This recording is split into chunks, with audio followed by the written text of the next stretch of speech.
सदाशिवसमारम्भां शङ्कराचार्यमध्यमाम् अस्मदाचार्यपर्यन्तां वन्दे गुरुपरम्परां समस्तजनकल्याणे निरतं करुणामयं नमामि चिन्मयं देवं सद्गुरुं ब्रह्मविद्वरम् सरस्वती नमस्तुभ्यं वरदे कामरूपिणि विद्यारम्भं करिष्यामि सिद्धिर्भवतु मे सदा. हरि ओम्.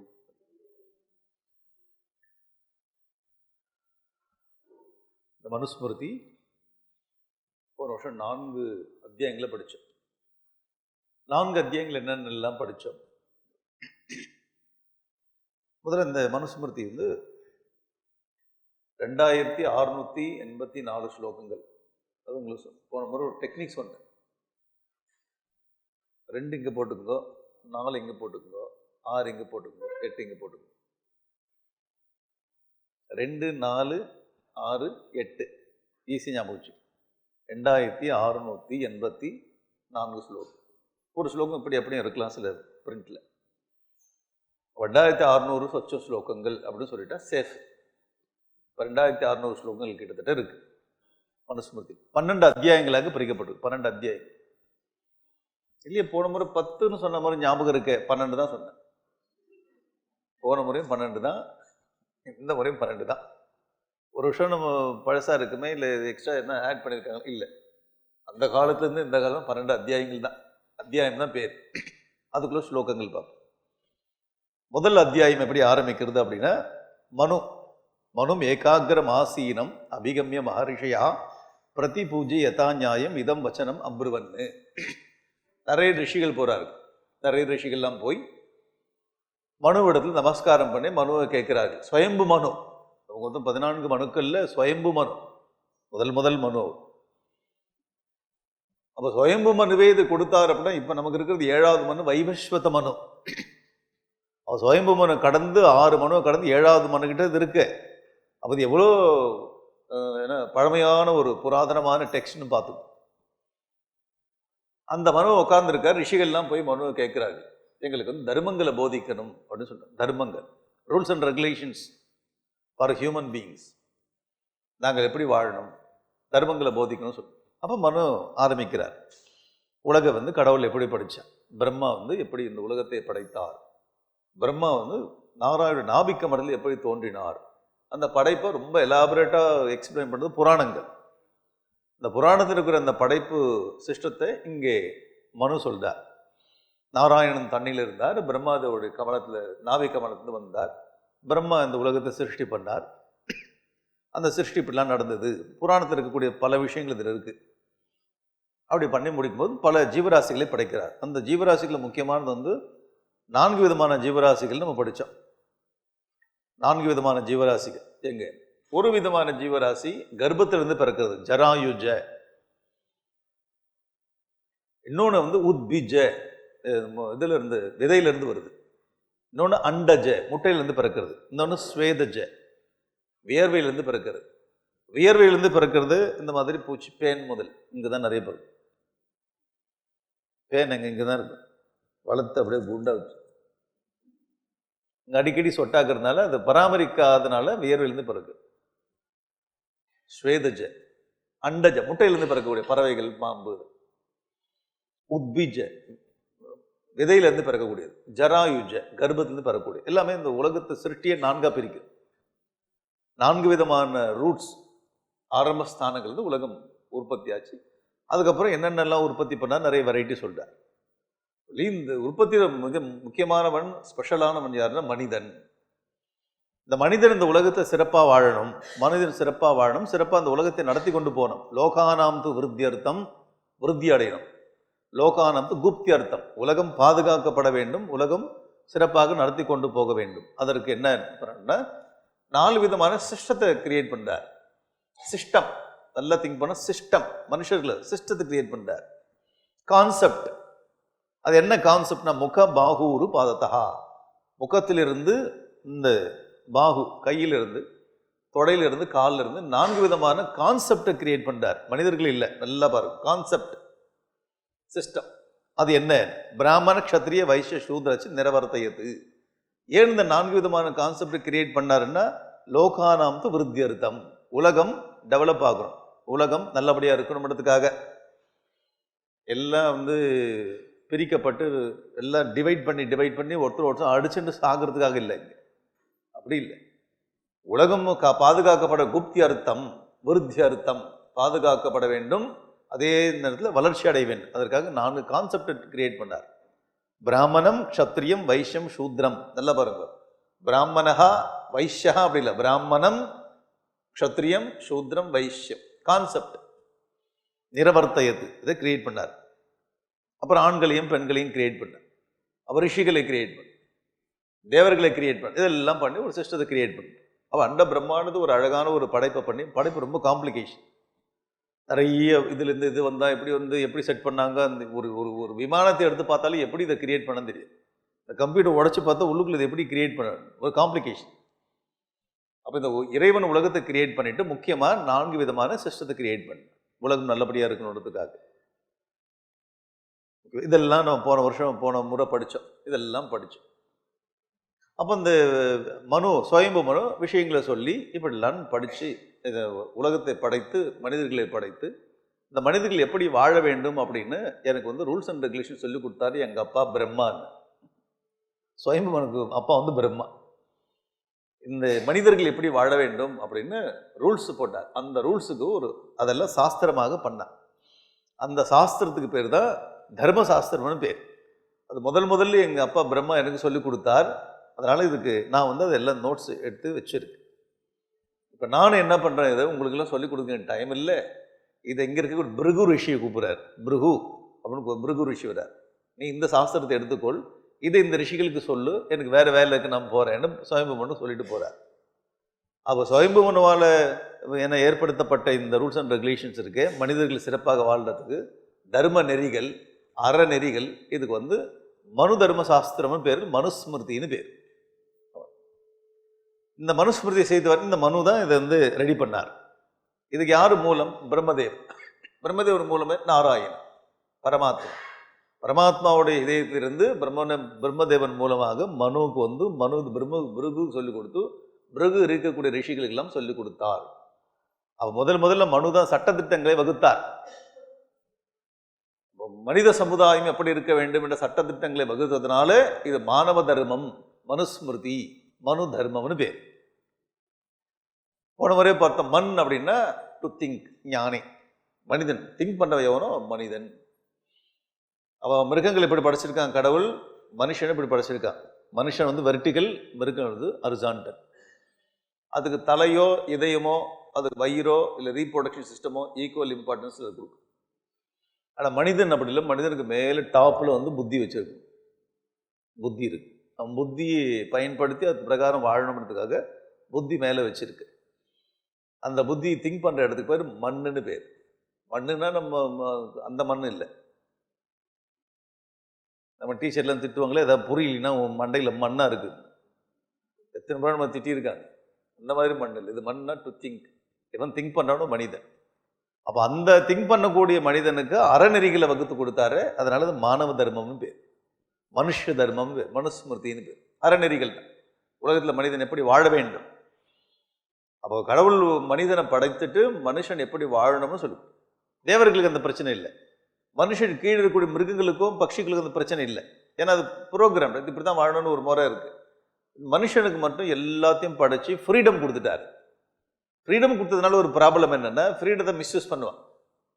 அந்த ஃப்ரீடம் உன்னை படைத்து, உன்னை அழகாக படைத்து, சிஸ்டமேட்டிக்காக படைத்து, உனக்கு புத்தியும் கொடுத்து, இந்த புத்தியை எப்படி பயன்படுத்தணும் ரூல்ஸ் அண்ட் ரெகுலேஷனும் கொடுத்து. அப்போ ஃப்ரீடம் கொடுத்துட்ட பிறகு ரூலை கொடுக்குறான் கையில், நீ இதை எப்படி வாழு. 2 சேலஞ்சு நமக்கு. ஃப்ரீடத்தையும் பயன்படுத்தணும், அதை சரியாகவும் வச்சு. ஃப்ரீடம் இருக்கணும், ஃப்ரீடத்தை we have to enjoy the freedom, the same time we have to follow rules and regulations. மனுஷனுக்கு மட்டும்தான் அது. மனுஷனுக்காக ஏற்பட்டது மானவ தர்மம், மனுஸ்மிருதி. இது வந்து முதல் அத்தியாயம். அதுக்கப்புறம் 2வது அத்தியாயத்திலிருந்து ஆரம்பிக்கிறது. 2வது அத்தியாயம்னா என்ன? ஒரு மனிதன் வந்து 4 விதமான நிலைகளை கடந்து போகிறான் தன் வாழ்க்கையில். எந்த மனிதனும் 4 நிலைகளை அடைகிறான். நமக்கு வந்து பிடிக்கிறதோ இல்லையோ 4 நிலைகள் வரும். முதல் நிலை என்ன? ஸ்கூலுக்கு போகிறது, காலேஜுக்கு போகிறது. யாராச்சும் பிடிச்சா போகணும். ஸ்கூலுக்கு போகும்போது என்ன பாடுபடுத்தணும் நம்ம. அன்றைக்கி அழ ஆரம்பிச்சது தான். முதல் நாள் ஸ்கூலுக்கு போது அழ ஆரம்பிச்சேன். ஸ்கூலுக்கு என்னைக்கு அழ ஆரம்பிச்சோமோ அந்த வாழ்க்கை பூரா அழுது. 14 வருஷம் கொண்டு போய் ஸ்கூலில் தள்ளுறாங்க. அதுக்கப்புறம் 4 வருஷம் காலேஜ், அண்டர் கிராஜுவேஷன், அதுக்கு போஸ்ட் கிராஜுவேஷன் இவ்வளோ படிச்சு அந்த கல்யாணம் ஆகிறதுக்கு முன்னாடி இருக்கக்கூடிய ஸ்திதி படிக்கிறானே அதுக்கு வந்து பிரம்மச்சரியம்னு பேர். ஸ்டூடெண்ட் லைஃப் எல்லா மனிதர்களுக்கும் உண்டு. ஒருவேளை ஸ்கூலுக்கு போய் படிக்கலன்னா எங்கேயாச்சும் கிராமத்தில் போய் ஏதோ வயலில் வேலை செஞ்சு அப்படியும் படிக்கிறான். வாழ்க்கையை கற்றுக்கொள்ளக்கூடிய நிலை இருக்கு, அது பிரம்மச்சரிய ஸ்திதின்னு பேர். கல்யாணம் ஆன பிறகு அவன் குடும்பத்தில் வந்து வாழ்றான்னு கிரகஸ்த நிலைன்னு பேர். கிரகஸ்தன் கிரகே, வீட்டில் வாழ்றான். வீடு கட்டித்தான், அது ஓன் வீடோ அப்பா கொடுத்த வீடோ இல்லை கடன் வாங்கி கட்டினதோ இல்லை வாடகை வீடோ, இது ஒரு வீடு.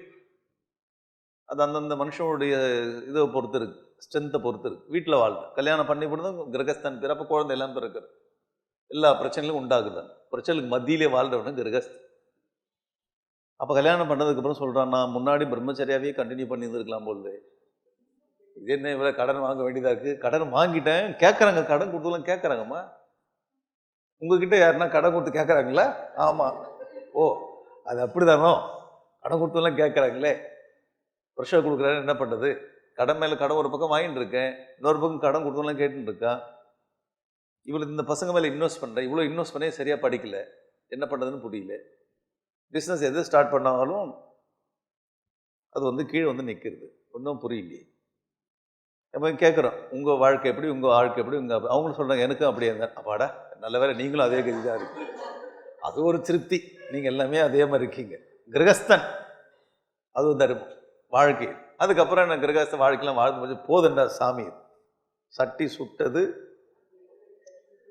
அதுக்கு ஒரு நிறைய சினிமா பாட்டுக்கெல்லாம் சரி போதும் விட்டேன், போதும்னு சொல்லிட்டு இப்படி நகர்ந்து போகிறானே, அது வானப்பிரஸ்தம்னு பேர். காட்டுக்கு போகிறேன். காட்டுக்கு போய் அப்போ தவம் இருந்தாரு. இப்போ வானப்பிரஸ்தம்னா போகிறப்பாரு, கோயம்புத்தூர்லேருந்து வானப்பிரஸ்தம் வந்திருக்காரு.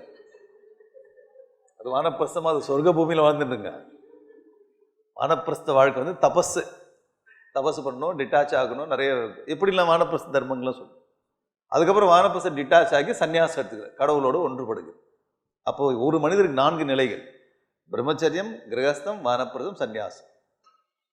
அப்போ பிரம்மச்சரியா இருக்கவனே என்னென்னலாம் பண்ணணும், என்ன பண்ணக்கூடாது, எப்படி வாழ்க்கை நடத்தணும்னு அந்த தர்மங்கள் எல்லாம் படித்தோம். கிரகஸ்தனாக இருக்கக்கூடிய என்னென்னலாம் அந்த வாழ்க்கையில் கடைப்பிடிக்கணும் தர்மங்கள் எல்லாம் படித்தோம். இதெல்லாம் தான் போன வருஷம் படித்தோம், ஒரு வாரமாக படித்தோம். ஓகேவா? ஞாபகம் இருக்கா? அப்போ வேதங்களுக்கு எவ்வளோ இம்பார்ட்டன்ஸு, வேதம்னா என்ன, ஸ்மிருதினா என்ன, தர்மத்தை வந்து தெரிஞ்சுக்கக்கூடிய லட்சணங்கள் என்ன, இதெல்லாம் படித்தோம். இருக்குது ஏதோ ஞாபகம் இப்போ சொன்னும் போது தெரியுது, இதெல்லாம் ஏதோ படித்தா போல் இருக்குது. எப்படிலாம் பேர் வைக்கணும், பொன் குழந்தைகள் எப்படி பேர் வைக்கணும், ஆண் குழந்தைகள் எப்படி பேர் வைக்கணும், பயங்கரமாலாம் வைக்கக்கூடாது பெண் குழந்தைகளுக்கு, எத்தனாவது மாதத்தில் பேர் வைக்கணும், எப்போ வந்து அன்னப்பிராசனம், இப்போ இவ்வளோ தர்மங்கள்லாம் சொன்னார். முதல்ல இந்த பையன் பிரம்மச்சரிய வாங்கி இது காயத்ரி இனிஷியேட் பண்ணும்போது யாருக்கிட்ட போய் பிக்ஷை எடுக்கணும், பிக்ஷை எடுக்கணும், இதெல்லாம் எல்லாமே ஒன்று விடாமல் பேசுகிறார். இதெல்லாம் நம்ம படித்தோம். விவாகம் எத்தனை விதமான விவாகம், பிரம்மச்சரியம் முடிச்சு நம்ம கல்யாணம் பண்ணணும்னு ஆசைப்படுறான். எத்தனை விதமான கல்யாணம் இருக்குன்னா 8 விதமான கல்யாணம். அப்படியே மிஸ் பண்ணிட்டுமே நாங்கள் போன வருஷம், மிஸ் ஆயிட்டேன். 8 விதமான கல்யாணம் சொல்றாரு. இப்படி கல்யாணம் பண்ணால் இதுக்கு பேர் இப்படி இதெல்லாம் படிச்சோம். ஞாபகம் இருக்கு உங்களுக்கு? 8 விதம் கல்யாணம் ரொம்ப அழகாக எக்ஸ்பிளைன் பண்றாங்க. விவாக முறை இந்த 8 விதத்தில் உனக்கு எது பிடிச்சிருக்கோ அதை பண்ணிக்கோ. அது 8 விதத்தில் வந்து என்னென்ன விதமான பிரச்சனை வரும், எது நல்ல விவாகம் அப்படின்னு சொல்லிட்டாங்க. எந்த விவாகம் நல்லது, இது எந்த விவாகம் ராட்சச விதான். இந்த தூங்கின்றிருக்கு ஏதோ ஒரு பொண்ணை இவன் லைக் பண்ணிட்டான். தூங்கின்ற பொண்ணு கருத்தில் தாலி கட்டி கூட்டிட்டு வந்துட்டான். அவங்க அம்மா அப்பா இது பண்ண மாட்டாங்கன்னு பர்மிஷன் கொடுக்க மாட்டாங்க. அது எப்படி தூங்கும்போது தாலி கட்டுறது ஒரு வீரமா? எல்லாரும் இருக்கும்போது நான் பிடிச்சி இழுத்துப்போம், அது வீரம். இப்படி போய் பிடிக்க போகிறோம், எல்லாம் போட்டு சாத்துறாங்க. எப்படியும் அவன் கூட்டின்னு வந்துடுறான். இதுக்கு என்ன விவாகத்துக்கு என்ன பேர், இதெல்லாம் சொல்கிறார். இப்போ தனியாக ஒரு இடத்துல காட்டில் வந்து துஷ்யந்தன் வந்து என்ன சகுந்தலையை மீட் பண்ணி கல்யாணம், அது என்ன விதமான கல்யாணம்?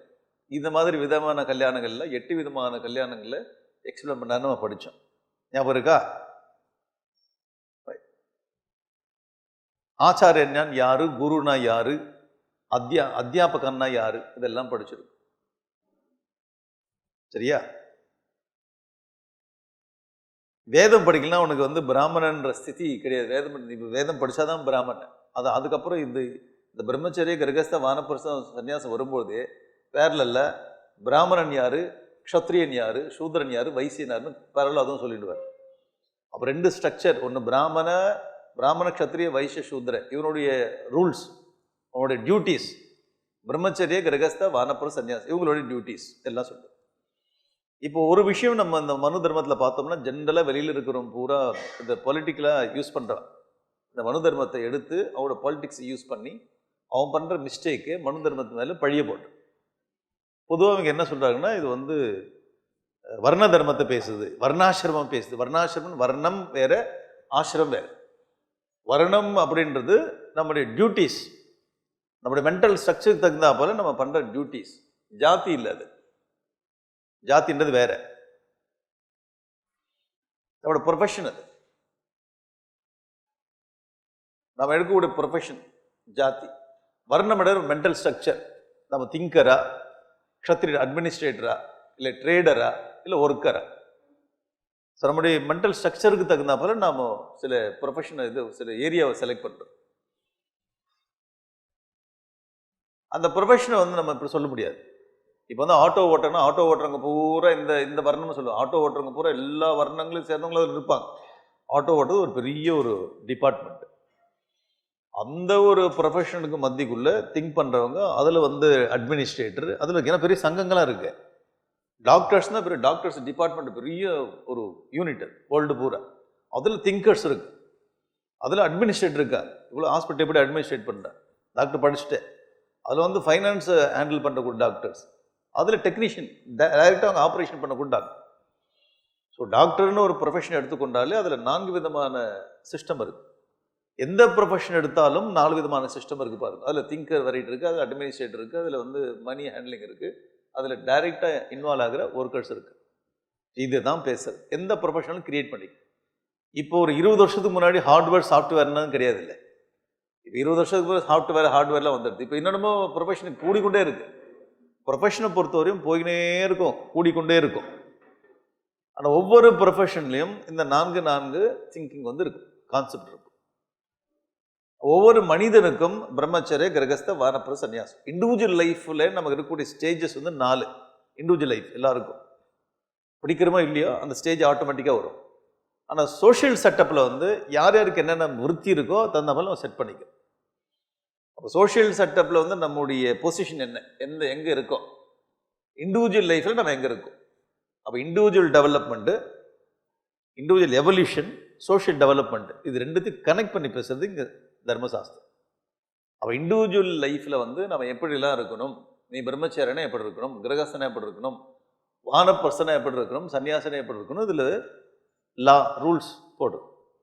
சமூகத்தை நீ எங்கே இருக்கிறியோ அங்கே எப்படி நீ ஒன்று வந்து வேலை செஞ்சு சமூகத்துக்கு அர்ப்பணிக்கணும் அப்படின்னு சொல்லுது. இதுதான் டோட்டல் புஸ்தகத்துடைய கண்டென்ட். இப்போ முதல் அத்தியாயத்தில் எப்படி உற்பத்தி பண்ணார் இந்த உலகத்தை, உற்பத்தி பண்ண மனிதனுக்கு இவர் கொடுத்த விஷயம்தான் மனு தர்ம சாஸ்திரம். அதில் வந்து 4 விதம் பிராமண, க்ஷத்ரிய, வைசிய, சூத்ரமும் இம்பார்ட்டன்ட் ஸ்ட்ரக்சர் இது சொல்லிட்டாரா. சொல்லி செகண்ட் சாப்டர்ல வந்து பிரம்மச்சரிய தர்மங்கள், ஒரு மாணவன் எப்படி இருக்கணும், எப்படி வேதம் படிக்கணும், எப்படி ஜபம் பண்ணணும், எப்படி இந்த டிசிப்ளின் இருக்கணும், இதெல்லாம் சொல்லு. 3rd சாப்டர் 4th சாப்டர்ல ஒரு கிரகஸ்தன் எப்படி இருக்கிறான், எப்படி இருக்கணும்னு சொன்னார். கிரகஸ்த தர்மங்கள் எல்லாம் படித்தோம்.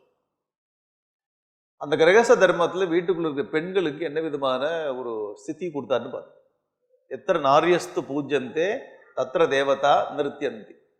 எங்கே பெண்கள் பூஜிக்கப்படுகிறார்களோ அங்கே தேவர்கள் சந்தோஷப்படுகிறார்கள்னு பார்த்தோம்.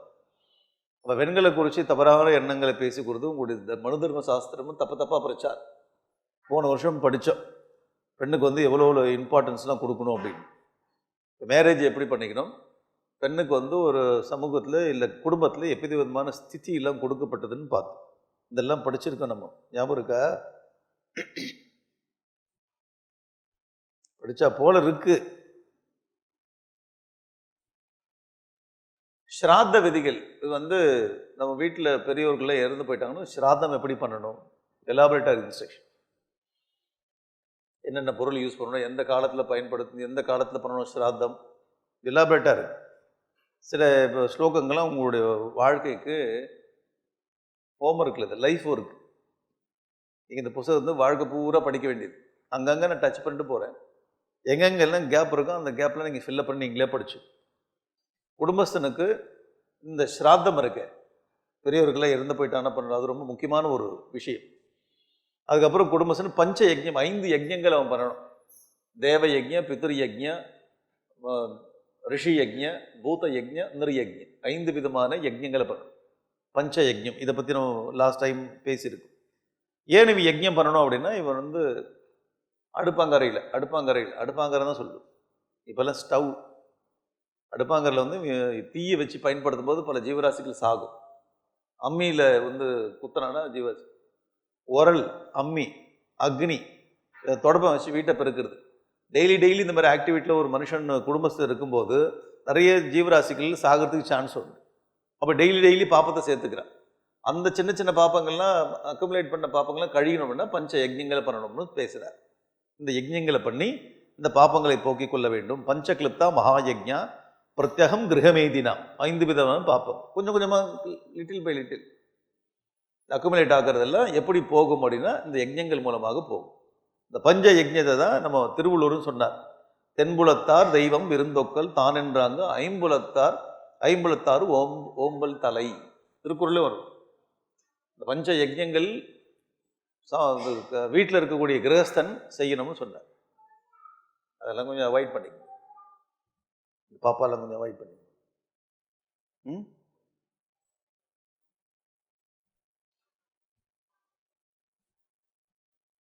இதெல்லாம் படிச்சோமா? தான தர்மங்கள்லாம் படித்தோம். என்னென்ன தானம் பண்ணால் என்னென்ன பலன் வரும்னு படித்தோம். ஆக்சுவலாக தான தர்மமே இல்லை. என்ன கொடுத்து என்ன வாங்குறது, இது கொடுத்தா இது கிடைக்கும், இது கொடுத்தா இது கிடைக்கும்னு இருக்கு இல்லையா? அந்த தான தர்மங்கள்லாம் படித்தோம். இதெல்லாம் 4 அத்தியாயம் வரையும் படிச்சிருக்கோம். இல்லை இந்த ஞாபகம் இருக்கா?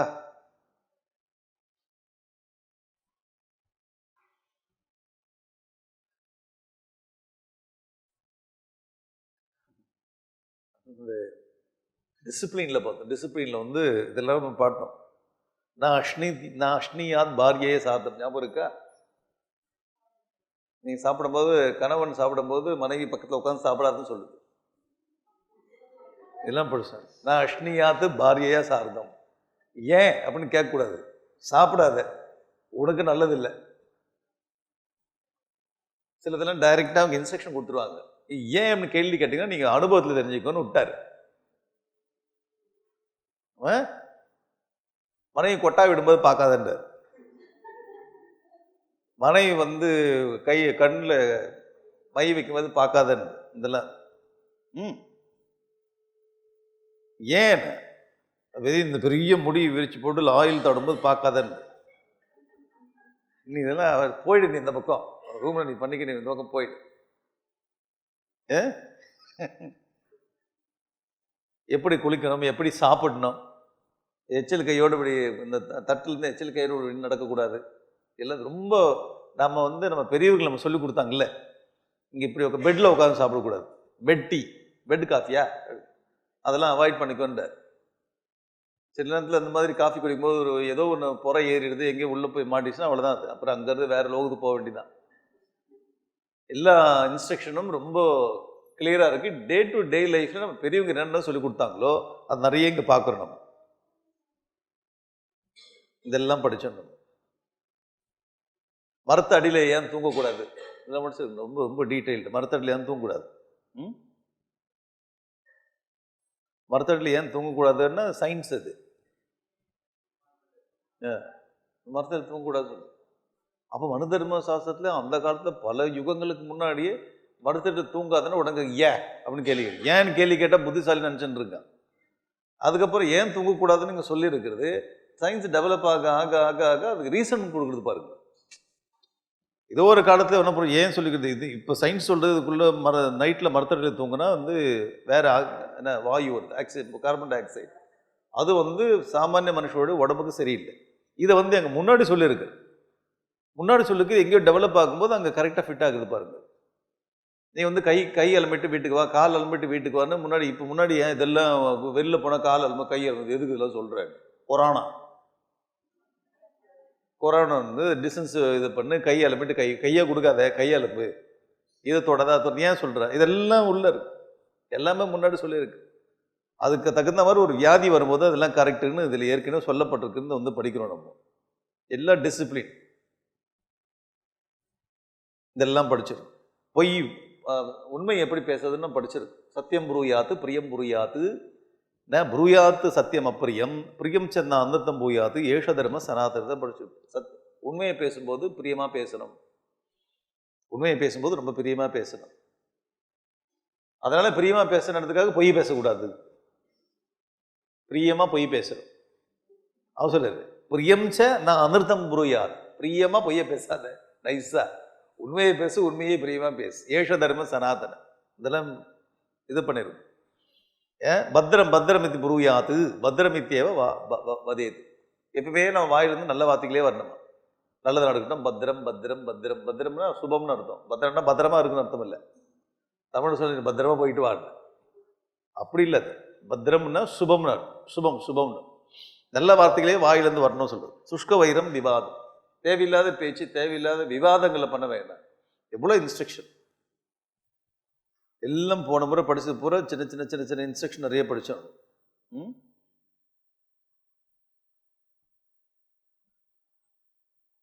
பிள்ளைங்கள்லாம் எப்படி வளர்க்கணும், பிள்ளைங்களை எப்படி அடிக்கணும். ஓ அது கூட இருக்கா? கண்டிச்சு வளர்க்கணும். அந்நியத்தை புத்திராத்து சிஷ்யாத்வா சிஷ்யர்த்தம் தாடையத்து தவ். புத்திரனும் சிஷ்யனையும் தாடையத்து சும்மா லேசா அடிக்கும் சொல்லிட்டு பெல்ட் வாங்கி வச்சிருக்கு. சும்மா தட்டு புத்திரனு தாடையத்து அப்படின்னா டைரக்ட் மீனிங் வந்து அடிக்கிறது. கண்டிப்பா இருக்குடா, அடிக்கிறது அப்படி இல்லை, கண்டிப்பா இருக்கு புத்திரன் இடத்துல. ஏன்னா ரெண்டு தான் செல்லம் கொடுத்தா குட்டிச்சவர் ஆயிடும். படிக்கிற ஸ்டூடெண்ட் கிட்ட டீச்சர் வந்து ஃப்ரீயா இருந்தா ஸ்டூடெண்ட் படிக்க மாட்டான், ஹோம்ஒர்க் பண்ண மாட்டான், நம்ம டீச்சர் தானேன்னு போயிடும். பிள்ளைகிட்ட நீங்க ஸ்ட்ரிக்டா இல்லைன்னா நம்ம அப்பா அம்மா தானே எல்லா இதுவும். இந்த ரெண்டு பேர் தான் இந்த பிள்ளைய வந்து வழி நடத்தாது. இந்த ரெண்டு பேர் ஸ்ட்ரிக்டா இல்லைன்னா இந்த பிள்ளை குட்டிச்சவரா போயிடும். மனு இப்படி சொல்றாரு பாரு, முக்கியம் ரெண்டு பேர், மற்றவங்க எங்க கூட இல்லை, ரெண்டு தான் அட்வான்டேஜ் எடுத்துக்கோ. ரெண்டு செல்லம் கொடுத்தீங்கன்னா முடிஞ்சு போச்சு கதை. அப்போ டீச்சர் நிறைய இடத்துல எந்த ஸ்கூல்லையும் டீச்சர் செல்லம் கொடுத்து நான் பார்த்தல, எங்கேயோ ஒன்று ரெண்டு இருக்கலாம். இது எல்லா ஸ்கூல்லையும் எல்லா உலகம் பூரா டீச்சர் ஸ்ட்ரிக்டாக இருக்கும். குட்டிச்சவராக போகிறது ரீசன் என்ன, அம்மா அப்பா எனக்கு கிடைக்காதது எல்லாம் பிள்ளைக்கு கிடைக்கணும், எடுத்துக்கிட்டா நல்லா சாப்பிடு, என்ன வேணுமோ வாங்கிக்கோ, எல்லாம் உனக்குதான்டா. இது 5th 6th ஸ்டாண்டர்டு இப்படி நாசமாக போயிடும். தாடையது அது தப்பு செஞ்சால் அது தப்புன்னு சொல்லு, நல்லது செஞ்சால் நல்லது சொல்லு, தர்ம நெறிகளை சொல்லி வளர்த்துக்கோன்னு சொல்லு. தர்மசாஸ்திரம் நம்ம மனு இதெல்லாம் படிச்சிடணும்.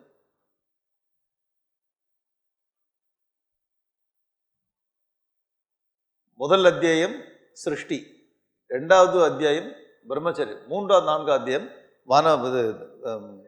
கிரகஸ்த தர்மம், தான தர்மங்கள்லாம் படிச்சோம். இதெல்லாம் படிச்சு இப்போ 5வது அத்தியாயம் இதுதான் நம்ம படிச்சது. நிறைய இருக்கு, எக்கச்சக்கமா இருக்கு. ஒன்று தொட்டு போறோம்னா திருப்பி எல்லாம் திருப்பி 4 அத்தியாயம் ஒரு வாரம் ஆயிடும். ஸோ பிரம்மச்சரிய தர்மம் கிரகஸ்த தர்மங்களை படிச்சிருக்கு. இதே கிரகஸ்த தர்மங்களை 5வது கொஞ்சம் ஆரம்பிச்சுட்டு அதுக்கப்புறம் மேலே போகிறது. சரியா? எக்கச்சக்கமான டாபிக், 2600 ஸ்லோகத்தில் எல்லாத்தையுமே கவர் பண்ணியிருக்கார். இது என்னென்ன டூஸ் அண்ட் டோன்ட்ஸ், தர்மம்னா என்ன, அறம்னா இது பண்ணணும் இதை பண்ணக்கூடாது, இதை பண்ணணும் இதை பண்ணக்கூடாது. சில இடத்துல இது ஏன் பண்ணணும்னு ரீசன் கொடுத்துருக்காரு, சில இடத்துல ஏன் பண்ணக்கூடாதுன்னு ரீசன் இருக்கு, சில இடத்துல ரீசன் இல்லை. நமக்கு எல்லாத்துக்கும் ரீசன் கொடுத்தா தானே ஒத்துக்குமே. அப்படின்னா இந்த டைம் இல்லை, இதில் வந்து இடம் இல்லை. உனக்கு புத்தி இருக்குல்ல, நீ திங்க் பண்ணி நீ தெரிஞ்சுக்கோன்னு சொல்லிட்டார். நைட்டில் மரத்தடியில் தூங்காத அப்படின்றதுக்கு ஏன்னு ரீசன் இல்லை, ஆனால் இன்ஸ்ட்ரக்ஷன் இருக்கு. அப்போ இந்த இன்ஸ்ட்ரக்ஷன் கொடுத்தா அதில் ஏதோ ஒரு ரீசன் இருக்கும். ஒன்று நம்ம தேடி கண்டுபிடிக்கணும், இல்லை கண்டுபிடிக்கிறது நமக்கு ஆன்சர் இல்லைன்னா ஒரு காலத்தில் புரிஞ்சுட்டேன், ஒரு காலத்தை புரிஞ்சுட்டேன். கார்பன் டை ஆக்சைடு இப்போ இது கீழே படாது, இப்போ மாடர்ன் சயின்ஸ் சொல்றது. அப்போ நீ கையை அலம்பிட்டு போ, காலை அலம்பிட்டு போ, எங்கேயாச்சும் டெத்து வீட்டுக்கு போனதுக்கு குளிச்சுட்டு போன்னு சொல்றது. இப்போ கொரோனா வந்த பிறகு எல்லாமே உண்மைன்னு தெரியுது. இப்போ நம்ம சமூகத்தில் புதுசாக வர வர வர டெவலப்மெண்ட்டு எல்லாமே இந்த சாஸ்திரத்தில் ஏற்கனவே சொல்லப்பட்டது அப்படின்னு ப்ரூஃப் ஆகுது. ஏற்கனவே இவங்க ப்ரூவ் பண்ணி ஏற்படுத்தி இருக்கக்கூடிய உண்மைகள் இப்போ வெளியில் நடைமுறைப்படுது. அப்புறம் நமக்கு இது ஓரளவுக்கு தெரிஞ்சால் இது கரெக்டு அப்படின்னு ஃபிட் பண்ணிக்கிறது, கன்வின்ஸ் ஆகுது. பல விஷயங்களுக்கு நமக்கு ஏன் ஆன்சர் தெரியலன்னு வாழ்க்கையில் நீயும் கெஸ் பண்ணி தெரிஞ்சுக்கோ, நீயும் அனுபவம் தெரிஞ்சுக்கோ, நீயும் திங்க் பண்ணி தெரிஞ்சுக்கோன்னு கொஞ்சம் ஃப்ரீடமாக விட்டுருக்க. அதனால் அதில் ரீசன் இல்லைன்றதுக்காக இது சூப்பர்ஸ்டிஷன் சொல்லிடுறான் பாருங்க. இதில் இந்த மாதிரி சொல்லியிருக்கிறது, இதுக்கு என்ன ரீசன் நம்ம கண்டுபிடிக்க முனையணும் தவிர இது சொல்லி இருக்கிறது சூப்பர்ஸ்டிஷன் ஈஸியாக சொல்லிடுறான். முட்டாள்தனம். என்ன இது பேர் மூட நம்பிக்கைன்னு சொல்கிறேன். மூட நம்பிக்கை நீ சொல்ற இதை பார்த்துட்டு ஏன் மூட நம்பிக்கை சொல்றேன்னா, நீ திங்க் பண்ணுறதுக்கு சோம்பேறித்தனம் உனக்கு. முதல்ல நீ திங்க் பண்ணுறதுக்கு சோம்பேறித்தனம். நீ ஏன் உண்மையை கண்டுபிடிக்கிறதுக்கு உனக்கு கையாலாகத்தனத்தை போய் சாஸ்திரத்து மேலே பண்ணி இது மூடத்தனமும் சொல்கிறான். பார்த்தீங்களா? நம்ம அது வரையும் பேசலை. ஏன் நம்ம படிக்கல? அது நம்ம படிக்காத தொட்டு வேற எவனோ அரைக்குறையாக கொஞ்சம் கொஞ்சம் அந்த கான்டெக்ட் அவுட் ஆஃப் கான்டெக்ட்ல படிச்சுட்டு இதில் மூடத்தனம் இருக்குன்னு சொல்கிறான் பாருங்க. ஏன் நம்ம படிக்கல? இப்போ நாம் ஓரளவுக்கு படிக்கும்போது சிலதெல்லாம் புரியுது, சிலதெல்லாம் புரியாத விஷயம் எங்கேயோ இருக்குது, உண்மை எங்கேயோ புதஞ்சிருக்கு, அதை கண்டுபிடிக்கும். அந்த உண்மையெல்லாம் பாசிட்டிவ் தான். ஏன்னா ரிஷிகளால் எழுதப்பட்ட இந்த சாஸ்திரங்கள், ரிஷிகளால் சொல்லப்பட்டது எல்லாமே விருப்பு வெறுப்புகளுக்கு அப்பாற்பட்டது. அது ஒரு இன்டென்ஷன் இல்லை. இப்போ ரொம்ப பாப்புலர் புத்தகத்தை ஒருத்தன் எழுதுனானா அவனுக்கு இன்டென்ஷன் என்ன? இந்த கண்டென்ட் எப்படியே விற்று பணம் சம்பாதிக்கணும். நீ அந்த புத்தகம் எழுதுற, என் பேர் வரணும், அதில் ஒன்று தன்னுடைய பேர் வரணும், இல்லை பணம் சம்பாதிக்கணும், இல்லை வேற ஏதோ மோட்டிவோடு எழுதுறோம்.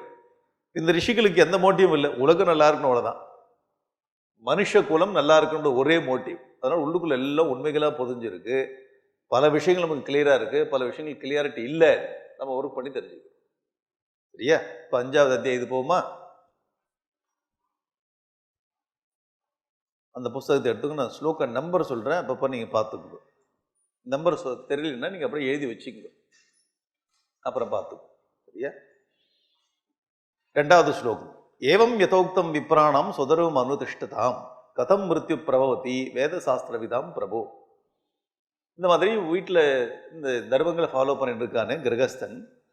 ஏவம் யதோக்தம் விப்ராணம் சுதர்மம் அனுதிஷ்டம், தன்னுடைய தர்மத்தை செஞ்சு கொண்டு உலகத்தில் வாழ்ந்துட்டு இருக்கும்போது கதம் மிருத்யு பிரபவதி, அவனுக்கு எதனால் மிருத்யு உண்டாகுது, மரணம் உண்டாகிறது, எதனால் கெடுதல் உண்டாகுது, அவனுக்கு கெடுதல் உண்டாகிறதுக்குன்னு ரீசன் என்ன?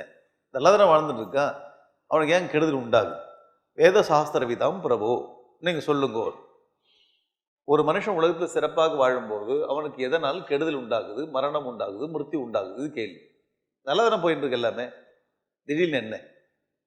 சதான் உவாச்ச தர்மாத்மா மகரிஷியின் மாணவோ பிருகு. பிருகு ரிஷி அந்த ரிஷிகளை பார்த்து சொன்னார். ஏன் பிருகு ரிஷி சொன்னார்? இப்போதான் சொன்னேன். பிருகு ரிஷி இடத்துல தான் மற்ற ரிஷிகள் கேள்வி கேட்கிறார்கள்.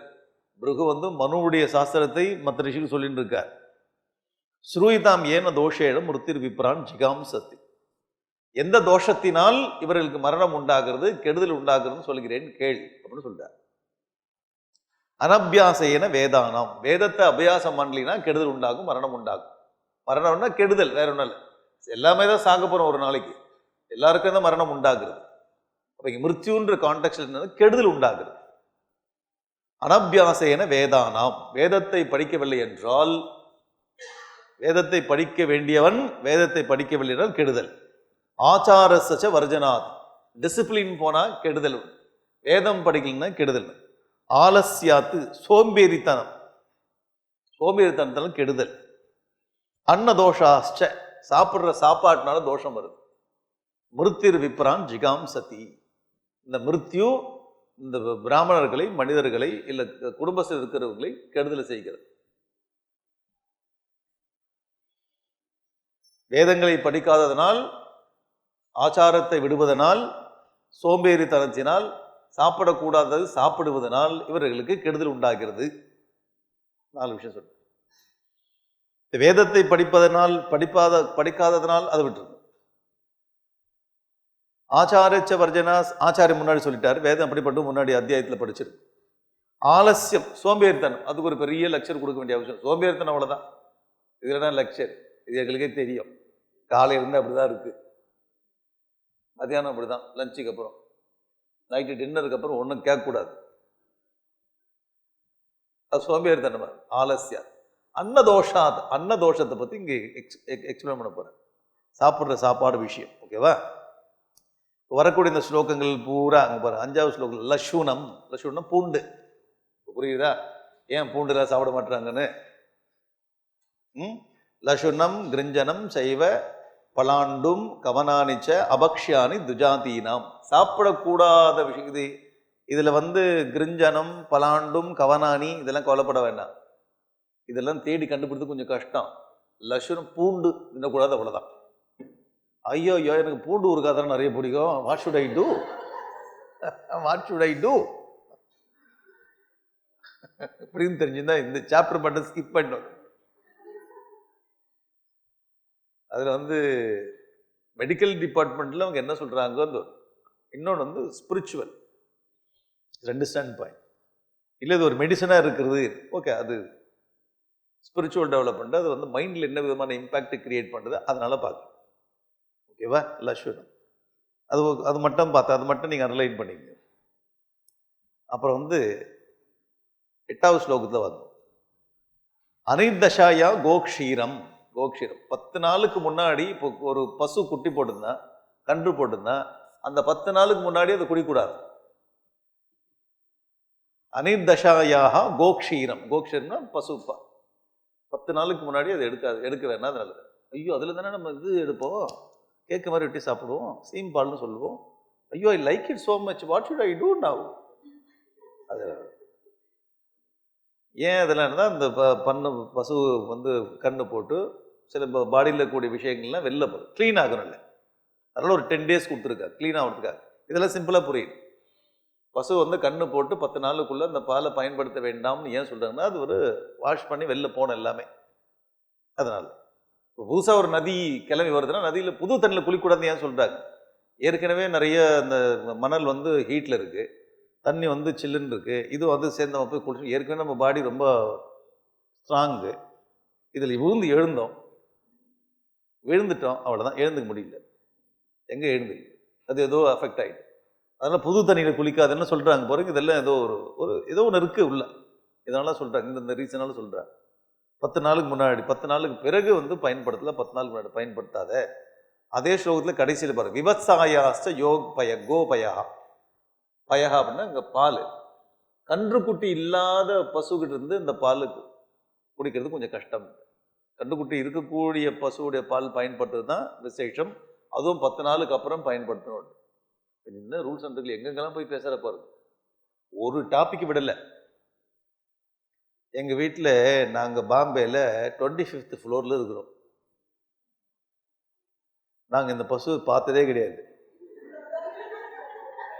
பால் மட்டும் எங்கள் வீட்டுக்கு சேரும், பாக்கெட்டில் தான் வரும். இது பசுக்கிட்ட இருந்து இன்னைக்கு தான் புரிஞ்சுது. நம்ம எங்கேருந்து எங்கள் லைஃப் ஸ்டைல் எங்கே போயிருக்கு பாருங்க. ஆனால் எல்லாம் பசுக்கிட்ட அந்த காலத்தில் எல்லாம் வரும். இப்போவும் வச்சுருக்கேன் கிராமத்தில் பண்ண நிறைய பசு பால். அவங்களுக்கு தெரியும், இந்த மனு சொல்கிறது அவங்களுக்கு தெரியும், எதுக்காக இப்படி சொல்கிறாரு அப்படின்னு. இங்கே ஒரு இடத்த விடல இருக்கா, நிறைய சொல்லிட்டு வரேன். நான் சில இதெல்லாம் நான் ஸ்கிப் பண்ணிட்டு வரேன். 15வது ஸ்லோகம் யோ எஸ்ய மாம்சம் அஷ்னாதி. எது எதனுடைய மாம்சத்தை சாப்பிடுகிறதோ ச தன் மாம்சத உச்சது. அது அந்த மாம்சத்தை சாப்பிடுகிறதுன்னு அர்த்தம். என்ன நம்ம பேசுற மாதிரி இருக்க? யோ எஸ்ய மாம்சம் அஷ்னாதி. எது எதனுடைய மாம்சத்தை சாப்பிடுகிறதோ அது அதனுடைய மாம்சத்தை சாப்பிடுகிறது. ஸ்டேட்மெண்ட் பாருங்க. மத்ஸ்யாதகா சர்வ மாம்சம் சர்வ மாம்சாதகா. இந்த மத்ஸ்யம் இருக்கு, மீன் இருக்கு. மீன் எல்லா மாம்சத்தையும் சாப்பிடுது, அதனுடைய மாம்சத்தையும் சாப்பிடுது. ஒரு பெரிய மீன் குட்டி மீன் முழுங்குறது இல்லை, பெரிய மீன் குட்டி மீன் முழுங்குறது இல்லை. அப்ப இதனுடைய மாம்சம் இதனுடைய மாம்சத்தையும் சாப்பிடுறது. அதனால இருக்கிற விஷயத்தை பூரா தஸ்மாத்து மத்ஸ்யான் விவர்ஜயேத்து. அதனால மீன் சாப்பிடுறவங்களா மீன் சாப்பிடாதீங்க. ஒரு ஒரு ஒரு முடிவோடு தான் இந்த சாப்டர் ஆரம்பிச்சிருக்காரு.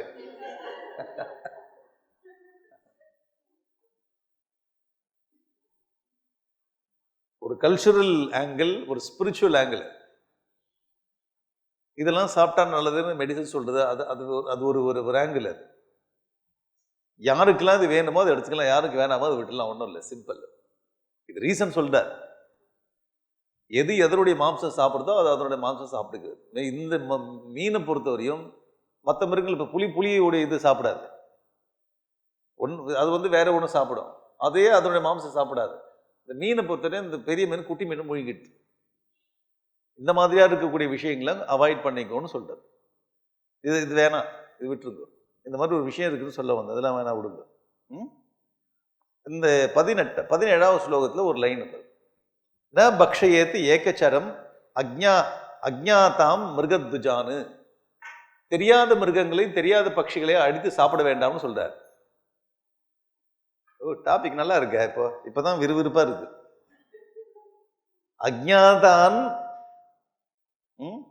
அஜ்ஞாதாம்ச மிருகத்விஜான். துஜன் இங்கன்னா பிராமணன் இல்லை, இங்க துஜன்னா பறவை. இந்த கான்டெக்ட் ஞாபகம் வரும், பறவை. தெரியாத பறவைகள் தெரியாத மிருகங்களை எங்கேயாவது காட்டுக்களை அடிச்சு சாப்பிடாத, அது விஷமா இருந்ததுன்னா முடிஞ்சு போச்சு கதை. பல வருஷத்துக்கு முன்னாடி ஒரு கப்பல் இங்கே ஒன்று வந்து, சின்ன கப்பல், ஒரு கப்பல்னா பெரிய கப்பல், சின்ன அதில் ஃபாரினர்ஸ் ஒரு சில பேர் இருந்தா, அந்த கடல்ல இருந்து மீனை கொண்டு சாப்பிட்டு அந்த 4 பேரே செத்து போயிட்டாங்க. ஒரு நியூஸ் நான் படிச்ச ஞாபகம் இருக்கு. தெரியாத ஒரு மீனை அவங்க அடிச்சு சாப்பிட்டு 4 பேரை செத்து போயிட்டு, 4-5 பேர் இருந்து போகுது, எல்லாமே காலியாட்டு. அந்த கப்பல் மட்டும் சுத்தின்னு இருக்காது. இவங்க வந்து பாதுகாப்பு படையில் இருக்கணும். இப்போ எதுக்கு இது சுத்தின்னு இருக்கு பார்த்தா 4-5 பேர் க்ளோஸ் ஆகிட்டு. என்னன்னு, ஏதோ ஒரு மீனை வச்சு சமைச்சிருக்கு. புரியுதா? தெரியாத மிருகங்களையும் தெரியாத பட்சிகளையும் அழிச்சு சாப்பிடாதுன்னு சொல்லுது பாருங்க. அந்த மாதிரி அடிச்சு சாப்பிட்றவங்களுக்கு இன்செக்ஷன். இது என்ன எப்படின்னு தெரியாது. அங்கே பக்ஷேஸ்வபி சமுத்திஷ்டான்னு சர்வான் பஞ்சநகான்னு, 5 நகங்கள் இருக்கக்கூடிய மிருகங்களை அடிச்சு சாப்பிடாதுன்னு சொல்லு, பஞ்சநகா. இது ஏன் இந்த லைன் நான் சொல்றேன் அப்படின்னா, வாலியை ராமர் அடிக்கும் போது வாலி கேட்பான். வாலியே ராமர் அடிக்க ராமாயணத்தில் வாலி கேட்பான், 5 நகங்கள் உள்ள மிருகங்களை அடிச்சு சாப்பிடக்கூடாதுன்னு சாஸ்திரம் சொல்லுது, எங்கெல்லாம் 5 நகம் இருக்கு, அப்ப ஏன் என்ன அடிச்சேன்னு கேட்பான். என்னை சாப்பிட்றதுக்காக நீ அடிச்சேன்னா அவனை ஒத்துக்கிறேன், ஆனா எனக்கு 5 நகம் இருக்கு, 5 நகம் உள்ளதுல சாப்பிடக்கூடாதுன்னு தர்மசாஸ்திரம் சொல்லுதேன்னு சொல்லுவான் அவன். அப்போ அவன் எவ்வளோ படிச்சிருக்கான் பாரு. அவன் எவ்வளோ படிச்சிருந்தால், ராமா எனக்கு 5 நகம் இருக்கு, என்னை எதுக்கு அடிச்ச, சாப்பிட்றதுக்கா அவனுக்கு எங்கே கனெக்ட் ஆகுது பாரு. 5 நகம் உள்ளதுல சாப்பிடக்கூடாது. இதெல்லாம் ஒரே ஒரு இன்ட்ரெஸ்டிங்கான. அடுத்த ஸ்லோகம் 19வது ஸ்லோகம். சத்ராக்கம். அடுத்து லஷூனம் வெங்காயம். சத்ராக்கம்னா காளான் என்ன சொல்லுவோம் இங்கிலீஷில்? மஷ்ரூம் கிரேவி,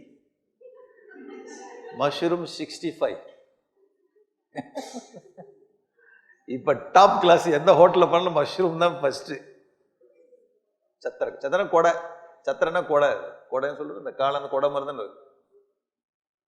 சத்ராக்கம், லஷுனம், இதெல்லாம் வந்து தமசிக் ஃபுட்டு. இது வந்து மனசுல வந்து சில பாதிப்புகள் உண்டாக்கும்ன்றதுக்காக சொல்றாரு, இதெல்லாம் அவாய்ட் பண்ணலாம்னு சொல்றாரு. அப்போ நாங்கள் வந்து போகும்போது சாப்பிட்டு போகலாம்னு நினச்சோம், இந்த 1 வீக் முடிச்சுட்டு. அப்போ இல்லையா, அது நீங்க டிசைட் பண்ணிங்க. இனிமே பாருங்க, இனிமே வரக்கூடிய டாபிக் தான் ஒரு இன்ட்ரெஸ்டிங்கான டாபிக். மனு வந்து சொல்றாரு, இங்க சொல்றாரு, யஜ்யங்கள்ல பசுக்களை வந்து ஆகுதி கொடுக்குறாங்களே, அந்த டாபிக்கை விளவரே பேசுறாரு, மறைக்கவே இல்லை. அந்த காலத்துல சில யஜ்யங்கள், ஸ்பெஷல் யஜ்யங்கள் பண்ணும்போது அந்த யஜ்யங்கள மிருகங்களுடைய மேதா, அந்த என்ன கொழுப்பு பயன்படுத்தி போட்டாங்களே, மாம்சங்களை போட்டாங்களே, இது வந்து எப்படி அப்படின்னு சில பேர் வந்து இதை படிச்சுட்டு உங்க யாகங்கள் எல்லாம் மிருகங்களை வெட்டி வெட்டி போட்டாங்கன்னு சொல்றான். இந்த பகுதியை படிச்சுட்டு இந்த பகுதிக்கு வந்து கிரிட்டிசைஸ் பண்ணும்போது மனு சொல்றார், நீங்க ஓப்பனாக உங்களுக்கு எல்லாத்தையும் நான் சொல்லிடுறேன், சொல்லிட்டு அதுக்கப்புறம் நான் அனலைஸ் பண்ணுறேன். சரி, என்னென்ன ஸ்லோகம், நீங்க ஸ்லோகத்தை பாருங்க. 22வது ஸ்லோகத்துக்கு வாங்க. இது என்ன ஸ்டாண்ட் ஸ்லோகம்? இந்த புக்கு வந்து அவைலபிள், இதுக்கு டிரான்ஸ்லேஷனும் அவைலபிள். நம்ம ரிஷிகள் வந்து எதையுமே எடிட் பண்ணி இதை மூடி மறைச்சபடிலாம் பண்ணல. இதெல்லாம் ஒரு காலத்தில் நடந்திருக்கு. அந்த கான்டெக்ட் என்ன, இது எப்படி புரிஞ்சுக்கணும்னு நம்ம வந்து முயற்சி பண்ணி ஆகணும். எவ்வளோ ஒருத்தர் கேட்குறா, உங்கள் சாஸ்திரத்தில் இப்படிலாம் இருக்கே அப்படின்னா, நீ வந்து இதை வந்து டிஃபெண்ட் பண்ணி தானே ஆகணும். அது வந்து கன்வின்சிங் ஆன்சர் கொடுத்து தானே ஆகணும். அப்போ தெரிஞ்சு தானே ஆகணும். அப்போ அதை படிச்சு தான் ஆகணும். அப்போ 22வது ஸ்லோகத்தில் பாருங்க, 5வது அத்தியாயத்தில் யஜ்ஞார்த்தம் பிராமணைஹி வத்யாக பிரசஸ்தா மிருகபக்ஷிணா விருத்தியானாம் சைவ விருத்தியர்த்தம் அகஸ்தியோ ஆச்சரத்து பூரா. அகஸ்திய முனிவர் முன்னாடி பண்ணியிருக்காருன்னு ஒரு ரெஃபரன்ஸ் கொடுக்குறார். எங்க பாருங்க, இது பேசியிருக்கிறது மனு தர்மம். எங்க பேசியிருக்காரு இவருன்னா ஸ்வயம்பு மனு. ஸ்வயம்பு மனு அவரால் எழுதப்பட்ட புத்தகத்தில் அகஸ்திய ரெஃபரன்ஸ் வருது. அப்ப அகஸ்தியர் வயசுக்கு என்ன, அகஸ்தியோட வயசு என்ன? முருகரிஷி சொல்லும் போது அகஸ்தியர் வந்து ரெஃபரன்ஸ்கார், அகஸ்தியர் செய்திருக்கார். இப்ப நம்ம வந்து ஓவரா அந்த மகாத்மா காந்தியோட அகிம்சையில இன்ஃப்ளூயன்ஸ் ஆயிட்டோம். மகாத்மா காந்தி நம்ம படிக்கும்போது அகிம்சா தத்துவத்தில் இன்ஃப்ளூயன்ஸ் ஆயிட்டோம். நான் வெஜிடேரியன், வெஜிடேரியன் வந்து ரொம்ப பாப்புலர் ஆகிட்டா. மகாத்மா காந்தி அகிம்சா. புத்தரை ஏன் வச்சிருக்கோன்னா அகிம்சா மூர்த்தி. அவர் பார்த்தா அமைதியா இருக்கு. அகிம்சா அகிம்சா அகிம்சானா யாரையும் எதுவும் சொல்லாதீங்க, யாரும் எதுவும் திட்டாதீங்க, யாருக்கும் துன்பத்தை கொடுக்காதீங்கன்ற ஒரு கான்செப்ட் மைண்டுக்குள்ள டோட்டலா போனதுனால நம்ம அதுக்குலேருந்து மீண்டு வந்து வெளியில மற்ற விஷயங்களை பார்க்கறதுக்கு முடியல, பார்த்தாலும் அக்செப்ட் பண்ண முடியல. எதிரியே இருந்தாலும் அவனுக்கு நீங்க கருணை காட்டு இப்படின்னு சொல்லி நம்மளை குட்டிச்சவராயிட்டாங்க. எதிரியே இருந்தாலும் உன்னை வந்து கொல்ல வரும்போது அவனிடத்துல அகிம்சையை காட்டு. சரியா?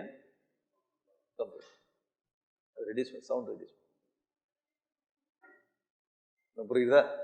அகிம்சான்ற ஒரு விஷயம் நம்ம ரொம்ப டீப்பா பார்த்தோம். குறிப்பா ஹிந்து மைண்டுக்குள்ள டீப்பா போனதுனால நமக்கு பல பிரச்சனை, அதெல்லாம் எக்கச்சக்கமான கேள்வி வருது. யதார்த்தத்தை அப்படியே நம்ம பார்க்க முடியல. சின்ன வயசுல நமக்கு அப்படி பண்ணிட்டாங்க. நம்ம வீட்லயும் பிள்ளைங்களை அப்படிதான் வளர்க்குறோம். கண்ணே நீ எங்க போனாலும் நல்ல பேர் எடுத்துன்னு வாடா, யார் அடிச்சாலும் வாங்கிக்கடா, திருப்பி அடிக்காதம்மா. அவங்க தான் அப்படி பண்ணாலும் நாம அப்படி பண்ணக்கூடாதுடா, நமக்கு புத்தி இல்லையா? இதே பேசதான் கிருஷ்ண பரமாத்மாட்ட அர்ஜுனன் கேட்டான். துரியோதனருக்கு முதலிய இவர்களுக்கு தான் அறிவில்லை, நமக்காவது அறிவில்லையா? கிருஷ்ணன் சொல்றான், உனக்கு அறிவில்லைன்னு சொல்லுங்க, என்ன சேர்த்துக்காத, நீ என்ன சேர்த்து அறிவில்லையான்னு நமக்குன்னு சொல்லாத, உனக்குன்னு சொல்லுடான்றான். ஏன்னா இவ்வளோ அக்கிரமம் பண்ணிட்டு இங்க வந்து நம்ம கொல்ல வரான், அவருக்கு மேல நீ வந்து இப்போ பரிதாபத்தை காட்டுற, இது அகிம்சையான்னு கேட்கிறான் கிருஷ்ண பரமாத்மா. நமக்கு அங்க எங்க ட்விஸ்ட் ஆகுறது, எங்க கன்ஃபியூஷன் ஆகுறதுன்னா, கிருஷ்ண பரமாத்மா பரம்பரோட அவதாரம். அவதார புருஷனா இருக்கக்கூடிய ஒருத்தன் எதிர்க்க நிற்கக்கூடிய உன்னுடைய குரு, உன்னுடைய தாத்தாவை அடின்னு சொல்றான். அப்ப இந்த பக்கம் பார்க்கும்போது அர்ஜுனன் வந்து தாத்தா மேலையும் குரு மேலையும் எடுத்து வளர்த்தவர் இல்லவா, பப்பன் சாதம் ஊட்டினவர் இல்லவா தாத்தா. பப்பன் சாதம் ஊற்றிட்டு அவரை போய் அடிக்கிறியே, குரு எவ்வளவு சொல்லிக் கொடுத்தாரு, குருவை போய் அடிக்கிறியே. அப்போ சொல்லிக் கொடுத்த குருவையும் எடுத்து வளர்த்த தாத்தாவை அடிப்பது தான் நியாயமா, தர்மமா அப்படின்னு இவன் கேட்கிறான். இந்த பக்கத்துல சொல்றாரு அது கரெக்ட் தான்றாரு.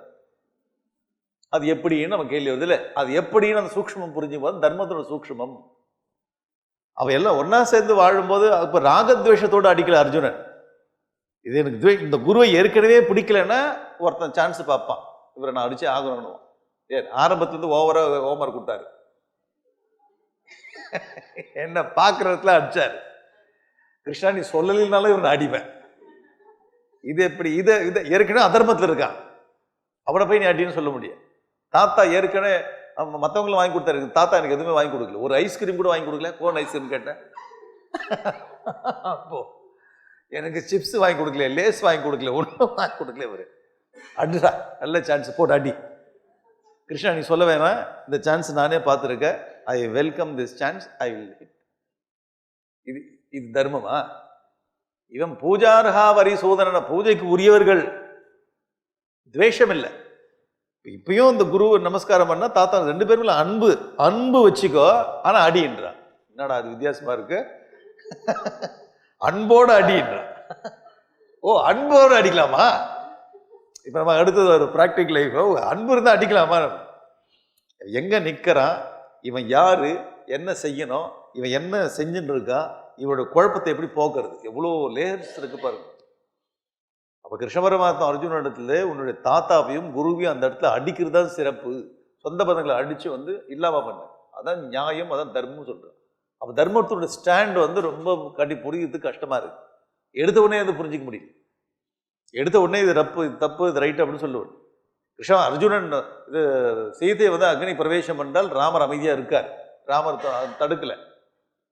தடுக்கல. ராமர் போய் குதின்னு சொல்லல. நீ போய் குதிய அக்னிலன்னு ராமர் சொல்லல. ஆனா அவளை குதிக்கும் போது ஏன் தடுக்கல கேட்க, ஏன் தடுக்கல? ஏதோ ஒரு தர்மம் இருக்குல்ல அங்க, அதுதானே புரிஞ்சுக்கணும். ராமர் தடுக்காம போயிட்டு ராமர் மோசம் அப்படின்னு நம்ம டக்குன்னு பார்த்தோன்னு சொல்றோம். இந்த தர்மத்தை பொறுத்தவரை உடனே பார்த்த உடனே அது முடிவுக்கு வரக்கூடாது.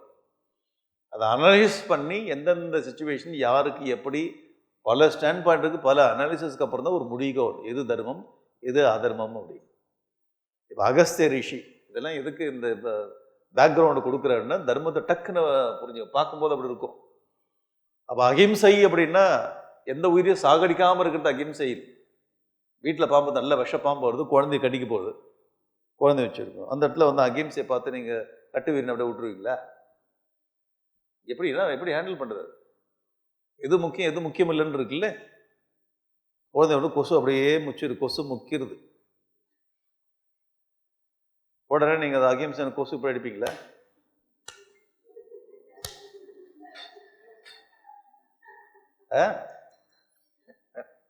மெதுவாக ஊதுவீங்களா?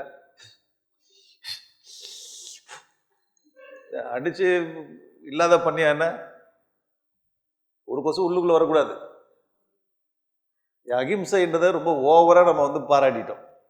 அதனால வந்து வேணா நமக்கு அகிம்சைன்றது தப்பா புரிஞ்சு ஓவரா பாராட்டி எதுவுமே யாரையுமே என்னமே சொல்லக்கூடாது.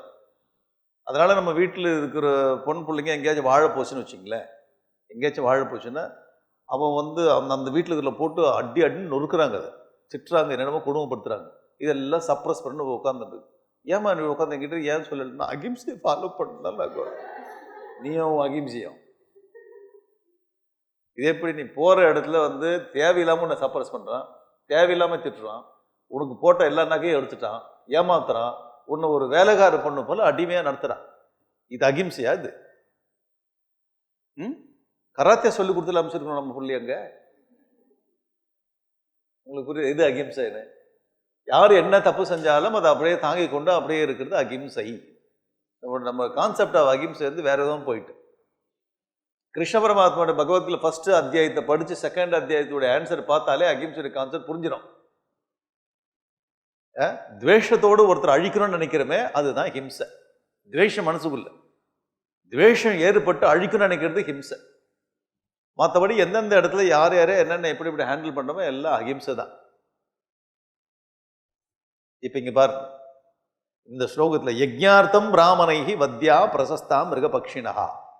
சில யஜ்ஞங்கள்ல, அது ஸ்பெஷல் யஜ்ஞம், எல்லா யஜ்ஞம் இல்லை, ஒரு சில யஜ்ஞங்கள்ல மிருகங்களை பட்சிகளை வதம் செய்து அதனுடைய மாம்சத்தோடைய பகுதி எடுத்து அதில் யாகம் செய்தார்கள். இருக்கு, ஒத்துக்குங்க, இருக்கு, மூடி மறைக்கல, செய்தார்கள். அது யாரு வந்து பிரமாணம்? அகஸ்தியரும் இதை செய்திருக்கிறார் அப்படின்னு சொல்ற. அப்படி சொல்லும் போது உடனே நீ இப்படி சொல்றியே, இது யாராச்சும் பண்ணியிருக்காங்க? அகஸ்தியர் செய்திருக்கிறார் முன்னாறு காலத்தில், சரியா? பபூர்ஹி புரோடஷாயா பக்ஷானம் மிருகபக்ஷினாம் புராணேஷ்வபி யஜ்ஞேஷு பிரம்மக்ஷத்திர வசேஷு க்ஷத்ராவச சவேஷு ச. பிராமணர்கள் க்ஷத்திரியர்கள் இவர்களை செய்திருக்கிறார்கள் முன்னாடி, புராணேஷ் முன்னாடி ஒரு காலத்தை செய்திருக்கிறார்கள். இதெல்லாம் நடந்திருக்கு. எந்தெந்த பட்சிகளை வந்து இதுல யாகத்துல சேர்க்கலாம், எந்தெந்த மிருகங்களை யாகங்கள் சேர்க்கலாம்னு ஒரு லிஸ்ட் இருக்கு, எந்த யாகத்தை சேர்க்கலாம்னு லிஸ்ட் இருக்கு, எப்படி பண்ணணும்னு ஒரு பெரிய முறையே இருக்கு. இப்ப நமக்கு இந்த யாருமே இங்க பண்றதில்லை, இந்த கலியுகத்துல எங்கேயுமே யாரும் எங்க பண்றதில்லை. ஒரு காலத்துல இருந்தது அந்த விஷயம் பேச, நம்ம சாஸ்திரத்துல அப்படி இருந்ததே அப்படின்னா அதை வச்சு நம்ம பேசிட்டு இருக்கோம். மூடி மறைக்கிறதுக்கு ஒண்ணும் இல்லை, ஒரு காலத்துல எங்கேயோ பண்ணியிருக்கா.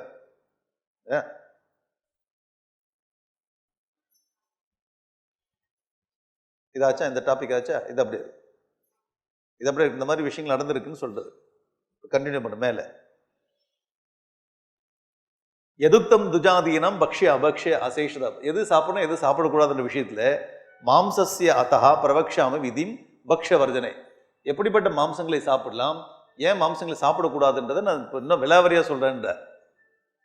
மாம்சம் சாப்பிட்றது ரைட்டா, மாம்சம் சாப்பிட்றது வந்து தப்பான்ற விஷயத்தை நான் பேசுகிறேன்.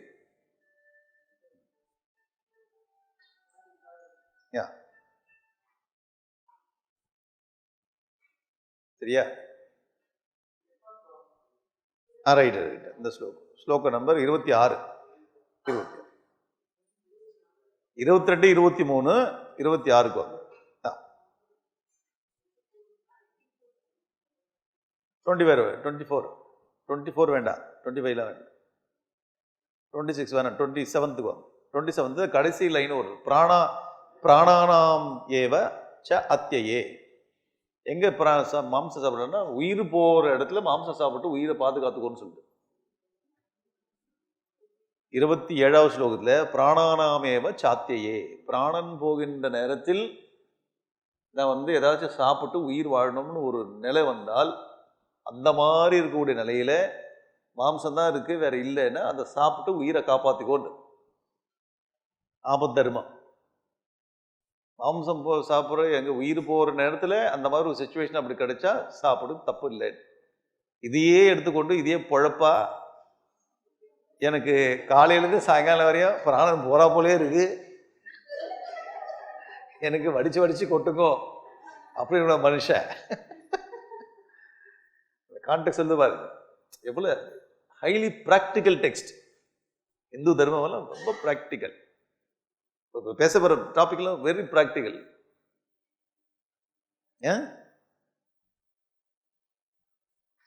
பிராணஸ்ய அன்னமிதம் சர்வம் பிரஜாபதிய கல்பயத்து. ஒரு ஸ்டேட்மெண்ட் பாரு, இந்த உலகத்துல இருக்கிறது பூரா சாப்பாடு, எல்லாமே சாப்பாடு தான் ஒரு வகையில். பிராணஸ்ய அன்னமிதம் சர்வம், பிராணனுக்கு அன்னமா தான் உலகத்து எல்லாமே இருக்கிறது. ஸ்தாவரம் ஜங்கமம் செய்வ சர்வம் பிராணஸ்ய போஜனம். அது நடக்கக்கூடியதோ நடக்க முடியாததோ, அது செடி கொடி மரங்களா இருந்தாலும் இல்லை நடந்து போகக்கூடிய எதுவா இருந்தாலும் எல்லாமே எதுக்கோ ஒன்றுத்துக்கு சாப்பாடா அமைகிறது. General statement. உலகத்துல படைச்ச எல்லாம் எதுக்கோ சாப்பாடா ஆகிறது. General statement, general formula. பிராணஸ்ய இதம் சர்வம் பிரஜாபதி அகல்பித்த. உலகத்தை படைக்கும் போதே இந்த இறைவன் படைச்சிருக்கான், இது எது எதோ அடிச்சுதான் சாப்பிடும் இந்த உலகத்துல. அது நடக்கிறதா இருக்கலாம், நிக்கிறதா இருக்கலாம். ஸ்டேட்மெண்ட் பண்ணிட்டாரா? அப்புறமா இருக்கும் சராணாம் சராணாம் அன்னம் அச்சராகா.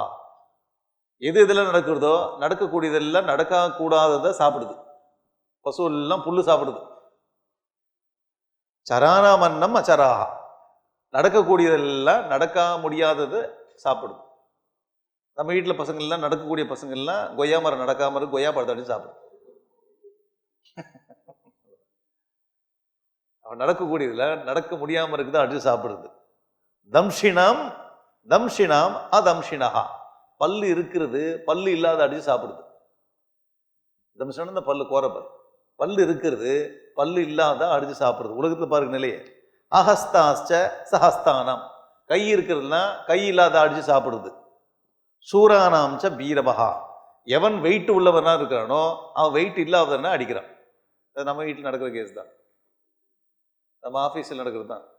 கடைசி ஸ்லோகம் சொன்னீங்களே அந்த பஞ்ச் லைன் எங்களுக்கு. வேலை நான் பண்ணுவேன், இன்னொருத்தன் பேர் எடுத்துக்கிறான். நான் பீரு, அவன் சூர. கான்செப்ட் பாரு. பல்லு இருக்கிறது பல்லு இல்லாத அடிக்கும், கை இருக்கிறது கை இல்லாத அடிக்கும், நடக்கிறது நடக்க முடியாத அடிக்கும். எவன் வெயிட்டா இருக்கானோ அவன் சொங்கி அடிப்பான். இப்படிதான் அடிச்சு வாழ்றது. அப்ப அடிச்சு வாழ்றது உலகத்தின் நிலையாக இருக்கிறது உண்மை. சாஸ்திரம் உண்மையை பேசுறது. இப்படிதான் நடக்கும். இவன் எவ்வளவு பவர்ஃபுல்லா இருக்கிறானோ அவன் பவர்ஃபுல்லா இருக்கிறோம், பவர் இல்லாதவனா அடிப்பான். அடிக்கிறது தான் இப்படி அடிக்கிறது இல்லை, அவன் பல விதத்துல அடிப்பான். கையை வச்சுதான் அடிக்கணும்னு அவசியம் இல்லை, இல்லாம பண்ணிடுவான். எதிர்த்து கேள்வி கேட்டாலும் நீ காலி. என்ன கம்பெனி விட்டு வெளில அனுப்பிச்சிடுவா, உன்னை வெளில அனுப்ப மாட்டேன், உள்ளுக்குள்ள வச்சு அடிப்பேன். நீ வெளியில விட்டுரு, என்ன வாழ்க்கையே விட்டு நான் எங்கேயா போய் பொழைச்சிக்கிறேன். அது எப்படி? நீ வெளியில விட்டா நீ பவரா என்ன அடிச்சிருவிய? அப்போ சூரானாம் செய்வ வீர. இப்படிதான் உலக நிலை போயின்னு இருக்கு. யஜ்ஞாய ஜக்ஞிமான் ஜக்ஞி தர்மாம்ஸ்ய ஏதத்யேவ தெய்வோ விதிஹி ஸ்மிருதா அதோ அந்யதா பிரவருத்திஸ்து ராட்சசோ விதி ருச்சத்தை. எல்லாம் கவனிச்சுனே வாங்க, நோட்ஸ் எடுத்துங்க, நிறைய கொஸ்டின் வரும், பின்னாடி டிஸ்கஸ் பண்ணிக்கலாம். யஜ்ஞம் பண்ணும்போது யஜ்ஞத்திற்காக ஒரு ஜீவனை நம்ம அதில் அதனுடைய மாம்சத்தை போடுறாங்க. யஜ்ஞம் செய்யும் போது ஒரு ஜீவனுடைய மாம்சத்தை அதில் போடுறானே அது தெய்வ விதி. மற்றபடி இவன் அடிச்சு சாப்பிட்றதுக்காக பண்ணான அது ராட்சச விதி. ஒரு ஜீவனுடைய உயிர் யஜ்ஞத்தின் போது அது அதில் கொடுக்கப்படுகிறது, அது மாம்சம் பயன்படுத்தப்படுது, அது தெய்வ விதி. யஜ்ஞம் இல்லாமல் வெறுவனே சாப்பிட்டான்னா அது ராட்சச விதி. இது எழுதும்போது கேள்வி 1000 வரும். அந்த 1001 சேர்த்து எழுதிக்கோ.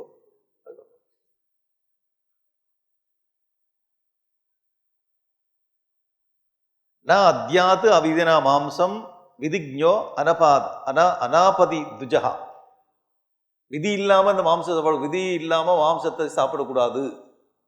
நான் அத்யாத்து நம்பர் சொல்லிடுறேன். 31வது ஸ்லோகம் எடுத்துக்கோ. 31வது ஸ்லோகம் நான் சொல்லிட்டேன். 33வது ஸ்லோகம். நான் அத்யாத்து அவிதினா மாம்சம், விதி இல்லாம, அதாவது ஒரு சிஸ்டமேட்டிக்கான ஒரு சிஸ்டம் இல்லாம மாம்சத்தை சாப்பிடாது.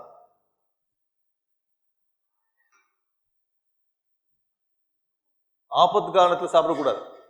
ஆபத்து இல்லாத காலத்துல சாப்பிடக்கூடாது.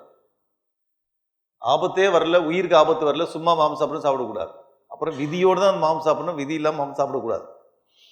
ஜக்த்வா அபிதனா மாம்சம் பிரேதா தைஹி அத்தியதே அவசா.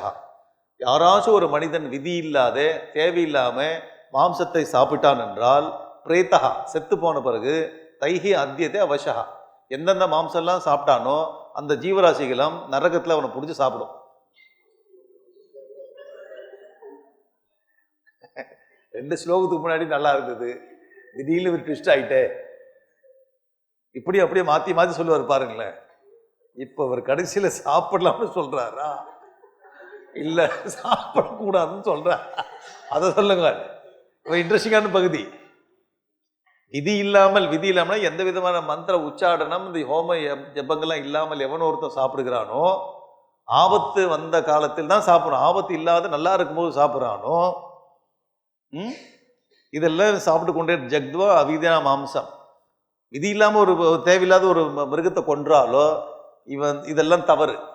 இப்படி இவன் கொண்டு சாப்பிட்டால் பிரேத்தா செத்து போன பிறகு, இங்க எல்லாம் செத்து போய் இவனை சாப்பிட்டான் இல்லை, செத்து போன பிறகு இதெல்லாம் அங்கே காத்துன்னு இருக்குமா.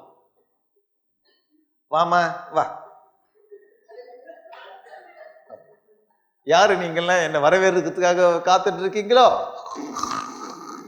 அப்படின்னு. உன்னை வரவேற்கிறதுக்காக தான் இருக்கிறோம், உன்னை பொறான்றதுக்காக. இவனை மற்ற ஜீவர்களும் சாப்பிடும். தைஹி அத்தியதே அவசா. அவர்களால், அந்த ஜீவராசிகளால் இவன் சாப்பிடப்படுவான். ஓகே, இது என்ன பாருங்க, மாத்தி மாத்தி மாத்தி சொல்றா பாருங்களேன். 37வது ஸ்லோகம் வாங்கோ.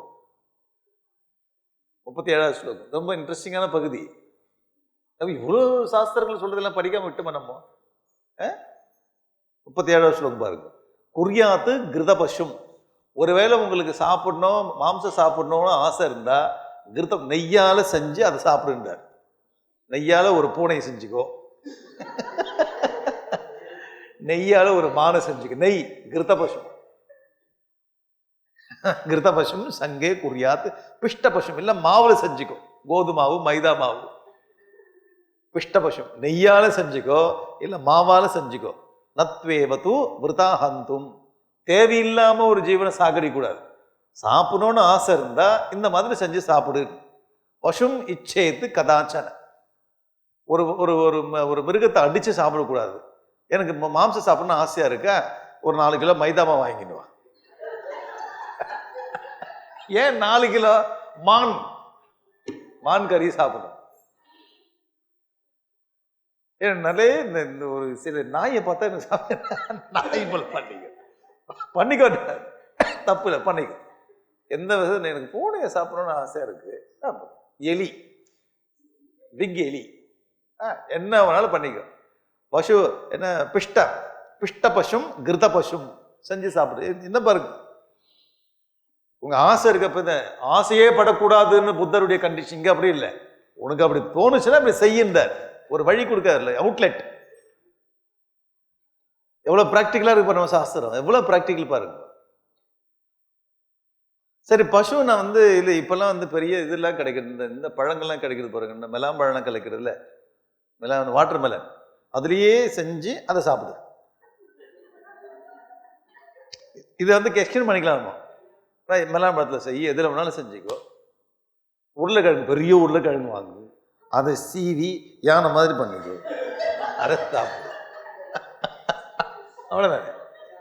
கருணக்கிழங்கு தான் பெருசாக இருக்கும். இவ்வளோ பெரிய கருணக்கிழங்கு எடுத்து என்ன வேணுமோ 2-3 கருணக்கிழங்கு ஒன்றா வச்சுக்கோ, காண்டாமிருகத்தை பண்ணி சாப்பிட. அவ்வளோதான். என்ன அழகு பாருங்க. இந்த மனு எப்படி எவ்வளோ ப்ராக்டிக்கலான ஆள் அவர் படிக்காம மிஸ் பண்ணிட்டு எவ்வளோ ப்ராக்டிக்கலா சாப்பிடணும் தோணுது சாப்பிட, வேணும்னு சொல்லி சாப்பிட. கிழங்கு சாப்பிட, அந்த காலத்து மாவு சாப்பிட, கிருத பசு, பிஷ்ட பசு சாப்பிட. நீ ஸ்ரீவிங்க இப்போ முட்டை சாப்பிடணும்னு ஆசை. இப்போ முட்டையில் 2 முட்டை இருக்கு. ஒன்று வெஜிடேரியன் முட்டை, நான் வெஜிடேரியன் முட்டை. தெரியுமா உங்களுக்கு? முட்டை வெஜிடேரியன் ஆக்கிட்டாங்க, நான் வெஜிடேரியன் இல்லை. அது எந்த கான்ஃபரன்ஸ்ல டிசைட் பண்ணாங்கன்னு தெரியாது. யாரு ஸ்காலர்ஸ்லாம் இந்த சங்கம் ஏற்பட்ட இந்த சங்கத்தின் மூலமாக இன்றிலிருந்து முட்டை இஸ் வெஜிடேரியன், நான் வெஜிடேரியன் கிடையாது. யாரோ டிசைட் பண்ண. இப்போ முட்டையில அந்த நான் வெஜிடேரியன் இல்லை, வெஜிடேரியன் தானா அவங்க சொல்றாங்க. இது என்ன இதுன்னு தெரியல. இப்போ நம்மளா டிசைட் பண்ணிக்கிறது தான். இனிமேல் இது என்ன வெஜிடேரியன் இல்லை அப்படின்னு, நான் வெஜிடேரியன் இல்லை, இது வெஜிடேரியன் அப்படி. பிஷ்ட பசும் இது சாப்பிடும். விருத்தாந்தம் பசும் இச்சேத்துன்னு தேவையில்லாமல் பசுவை கொல்லக்கூடாது. பசுனா இங்கே பசுனா எல்லா மிருகங்களும் அண்டர்ஸ்டுட். இப்போ சொல்லிட்டாரா, யாவந்தி பசு ரோமானி தாவத் கிருத்வாக மாரணம். அடுத்த ஸ்லோகம் 38வது. விருத்தாம் பசுக்னஹா பிராப்னோதி பிரேத்து ஜென்மனி. ஒருவேளை தேவையில்லாம ஒரு மிருகத்தை கொன்றான் என்றால் அந்த மிருகத்தினுடைய ரோமங்கள் எத்தனை இருக்கோ அத்தனை வருடங்கள் நரகத்தில் வாழ்வான். என்ன முதல் கிளாஸ்லயே இப்படி பயமுத்த, இன்னும் 1 வாரம் இருக்கு இந்த கிளாஸ். கடவுளே, யாவந்தி பசு ரோமானி தாவத் கிருத்வா மாரணம். அந்த பசு ரோமங்கள் எத்தனை இருக்கோ விருத்தாய் பசுக்குனஹா, விருத்தான தேவையில்லாம கொண்டானா பிராப்னோதி பிரேத்தி ஜென்மனி. பல ஜென்மங்கள்ல இவன் எத்தனை ரோமங்கள் இருந்தோ அத்தனை ஜென்மங்கள் எடுப்பான். தேவையில்லாம ஒரு ஜீவனை கொண்டா. ஏதோ நம்ம கார்ல போறோம் தெரியாம ஏதோ ஒரு மிருகம் வந்துருது அடிச்சு, அதெல்லாம் வேற விஷயத்துல தேவையில்லாம கொழுப்பு எடுத்து போய் ஒரு ஜீவனை கொன்றான் என்றால் அவ்வளவு பாப்பங்கள் அனுபவிக்கும். சும்மா இல்லை. யஜ்ஞார்த்தம் பசவசிரஷ்டா ஸ்வயமேவ ஸ்வயம்புவா. பிரம்மதேவன் சில பசுக்களை யஜ்ஞத்துக்காக உற்பத்தி பண்ணாரா. சில பசுக்களை, பசுனா இங்க பசு இல்லை, சில மிருகங்களை. யஜ்ஞோஸ்ய பூத்தியை சர்வசிய தஸ்மாத் யஜ்ஞவதா அவதா. இந்த யஜ்ஞங்கள் உலக நன்மையின் பொருட்டு செயல்படுகிறது. அதனால் யஜ்ஞத்தில் செய்யப்படுகின்ற சில வதங்கள் வதத்தில் சேராதுன்ற. முதல்ல இது கேட்கும்போது ரொம்ப அதிர்ச்சியா இருக்கும், ஆச்சரியமா இருக்கும். என்ன இது இப்படிலாம் சொல்லியிருக்கிறது, சொல்லியிருக்கு. இதெல்லாம் நம்ம கேள்வியே படல, யாரும் சொல்லவே இல்லை. பயப்படுறேன், டாபிக் தொடர்றதுக்கு பயப்படுறேன். ஆனால் தொட்டு தான் ஆகும் நம்ம இதெல்லாம். யஜ்ஞத்துல சில மிருகங்கள் யஜ்ஞத்துக்காக படைக்கப்பட்டிருக்கு. அதுல பயன்படுத்தக்கூடிய அந்த வதம் வதத்துல சேராது என்ற. ஏன்? அந்த யஜ்ஞம் உலக நன்மைக்காக செய்யப்படுகிறது, அது சேராது. சரியா? அந்த ஸ்லோகம் 39வது ஸ்லோகம் தான் சொன்னது. இப்போ 40வது ஸ்லோகம் வாங்க. ஓஷத்யா பசவஹா விரக்ஷா திரியச்ச பக்ஷிணஸ்ததா யஜ்ஞார்த்தம் நிதனம் பிராப்னுவந்தி அஸ்ருதி புனஹா. சில விஷயங்களை யஜ்ஞத்துக்கு பயன்படுத்துகிறோம். என்ன? ஓஷதி, மருந்து செடிகள்லாம் பயன்படுத்துகிறோம். இந்த இதெல்லாம் மருந்தெல்லாம் பயன்படுத்துகிறோம் பாருங்க, நிறைய கொடுப்பேன், தொன்னையில் கொடுப்பேன். பசவஹா விரக்ஷாஹா பக்ஷினா, சில மிருகங்கள், சில பட்சிகள், சில மரங்கள், சில செடிகள், இதெல்லாம் பயன்படுத்துகிறோமே. யஜ்ஞார்த்தம் நிதனம் யஜ்ஞத்துக்காக அதில் மரணம் அடைந்தால் உயர்ந்த நிலையை அடைகிறது என்றார். யஜ்ஞத்துக்காக பயன்படுத்தக்கூடிய பட்சிகள், மிருகங்கள், செடி கொடிகள்லாம் அது அழிந்த பிறகு உயர்ந்த நிலையை அடைகிறது. பிராப்னோதி உஸ்ருதி புனஹா. மதுபர்கே. அடுத்த ஸ்லோகம் 41. மதுபர்கேச்ச யஜ்ஞேச்ச பித்ரு தெய்வத கர்மணி.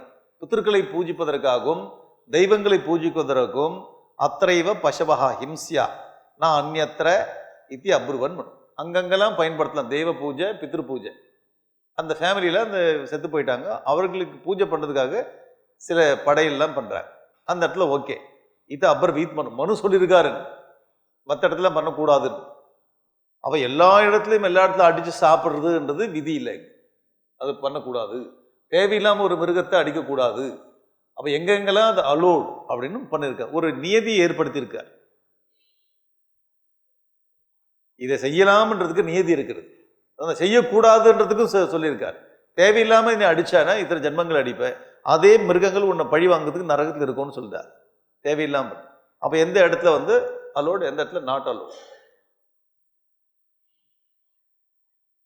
ஏதேஷு அர்த்தேஷு பசுன் ஹிம்சன்னு வேத தத்துவார்த்த வித் துஜஹா ஆத்மானம் ச பசும் செய்வ கமைதி உத்தமம் கதிம். 42வது ஸ்லோகம். இந்தந்த விதிக்கப்பட்ட இடங்கள்ல இதெல்லாம் நடந்தால் அந்த பசுக்கள் உயர்ந்த கதையை அடைகிறது. எவன் அந்த காரியத்தில் ஈடுபட்டானோ அவனும் உன்னத கதையை அடைகிறான். 2 பேருக்கும் உன்னத கதி உண்டு பரவிஷயத்துல, பரலோகத்துல. 44வது ஸ்லோகம். யோ வேத விகிதா ஹிம்சா நியதா அஸ்மின் சராச்சரே அஹிம்சாயாமேவ தாம் வித்யாத்து வேத வேத தர்மோஹி நிர்பவௌ. வேதங்களில் சொல்லப்பட்ட எந்தெந்த இடத்துல இந்த மாதிரி மிருக பட்சி பயன்படுத்தப்படுகிறதோ அதெல்லாம் ஹிம்சையில சேராது, அதெல்லாம் அகிம்சைன்ற. அஹிம்சாமேவ தாம் வித்யாத், அதுக்கு பேர் அகிம்சைன்னு சொல்லு. இந்தந்த இடத்துல இந்தந்த மிருகங்கள் பட்சிகள் பயன்படுத்தினால் அது ஹிம்சையாகாது, அகிம்சை. வேதா தர்மோகி நிர்பவ். வேதத்திலிருந்து தான் தர்மத்தை நம்ம கண்டுபிடிக்கிறோம். வேதமே சொல்றது இந்த இடத்துல வந்து ஓகே, இந்த இடத்துல நாட் ஓகேன்னு சொல்லுது. அப்போ இது என்ன, அஹிம்சாமேவ தாம் வித்தி. அந்த ஹிம்சை அகிம்சைன்னு பேர், அது ஹிம்சை இல்லைன்ற. இப்போ எவ்வளோ டீப்பாக போது பாருங்க. இப்போ நம்ம அகிம்சைன்னு என்ன நினச்சிருக்கோன்னா, நம்மக்கிட்ட பணத்தை ஒருத்தன் பிடுங்கிட்டு போடுறான். ஒரு ஆக்சிடென்ட் நடக்கிறது. அந்த ஆக்சிடென்ட் நடக்கும்போது எதிர்க்க வந்து குடிச்சிட்டு வரான் 4 பேர்.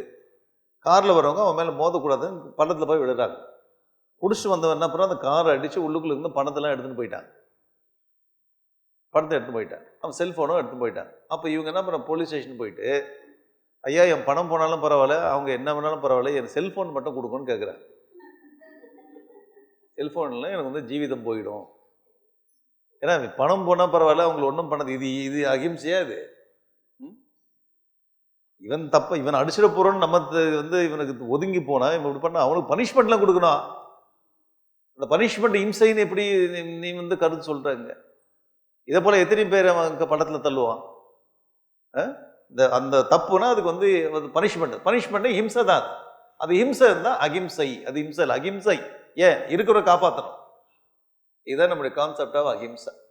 இதை நம்ம தப்பா புரிஞ்சுக்கின்னு எனக்கு கெடுதல் பண்ணா கூட உனக்கு ஒன்றும் நல்லது பண்ணாதீங்க, நான் என் வாழ்க்கை கொண்டு நான் ஒன்று போகிறேன். உலகம்னா இப்படி தான் இருக்கணும். இது ஒரு ஃபிலாசபி. இந்த ஃபிலாசபியில் குட்டிச்சவரானதான் நம்ம நாடு. யார் வந்தாலும் அடிச்சுக்கோ, இவன் ரொம்ப நல்லவன்னு சொல்லிட்டாங்க. ஏன் எவ்வளோ அடித்தாலும் தாங்குறான், எவ்வளோ அடித்தாலும் தாங்குறான். இவன் தான் இருக்கிறதுல நல்லவன். யார்? ஹிந்துஸ். உலகத்தில் வந்து இந்துக்கள் தான் ரொம்ப நல்லவங்க. எவ்வளோ அடித்தாலும் தாங்குவாங்க. அது திருப்பியே கேட்க மாட்டான். இப்போ புரியுதா? ஏன் நீங்க எவ்வளவு அடிச்சாலும் தாங்குங்களே, ஏன் திருப்பி கேட்க மாட்டீங்க? அகிம்சா பரமோ தர்மம். அகிம்சையில நிலை பெற்றிருக்கிறோம். இதுதான் பெரிய. அது வந்து அகிம்சை இல்லை, அது வந்து வேற ஒரு தமஸ், தமோ குண நிலையில் இருக்கிறதால அது அகிம்சைன்னு நம்ம பூசி மொழிக்கிறோம். அதுக்கு ஒரு பெரிய பேர் கொடுக்கும். அர்ஜுனனை தான் பண்ணா, கிருஷ்ணன் திட்டினா. அது அகிம்சை இல்லடா, சுத்திரம் ஹிருதய தௌர்யம், உன்னோட மைண்ட் வீக்னஸ், மென்டல் வீக்னஸ் அந்த நிலையில் இருக்கு. அவ இந்த இடத்துல பயன்படுத்தக்கூடிய ஹிம்சை ஹிம்சையில அது அகிம்சை. என்ன தைரியமா பேச பாருங்க மனு. பேசுறாரா?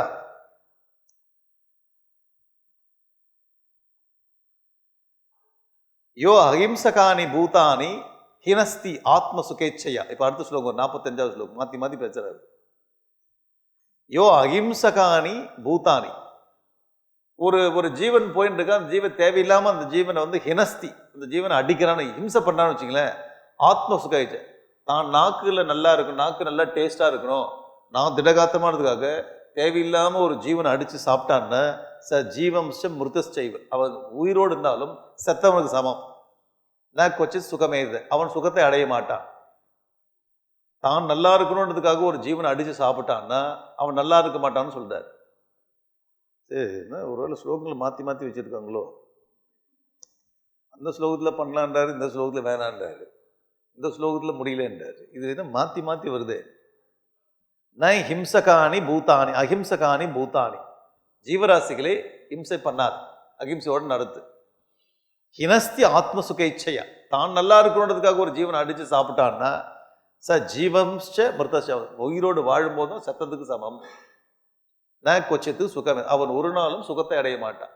ஒரு ஜீவனை அடித்து சாப்பிட்டவன் ஒரு நாளும் சுகத்தை அடைய மாட்டான்.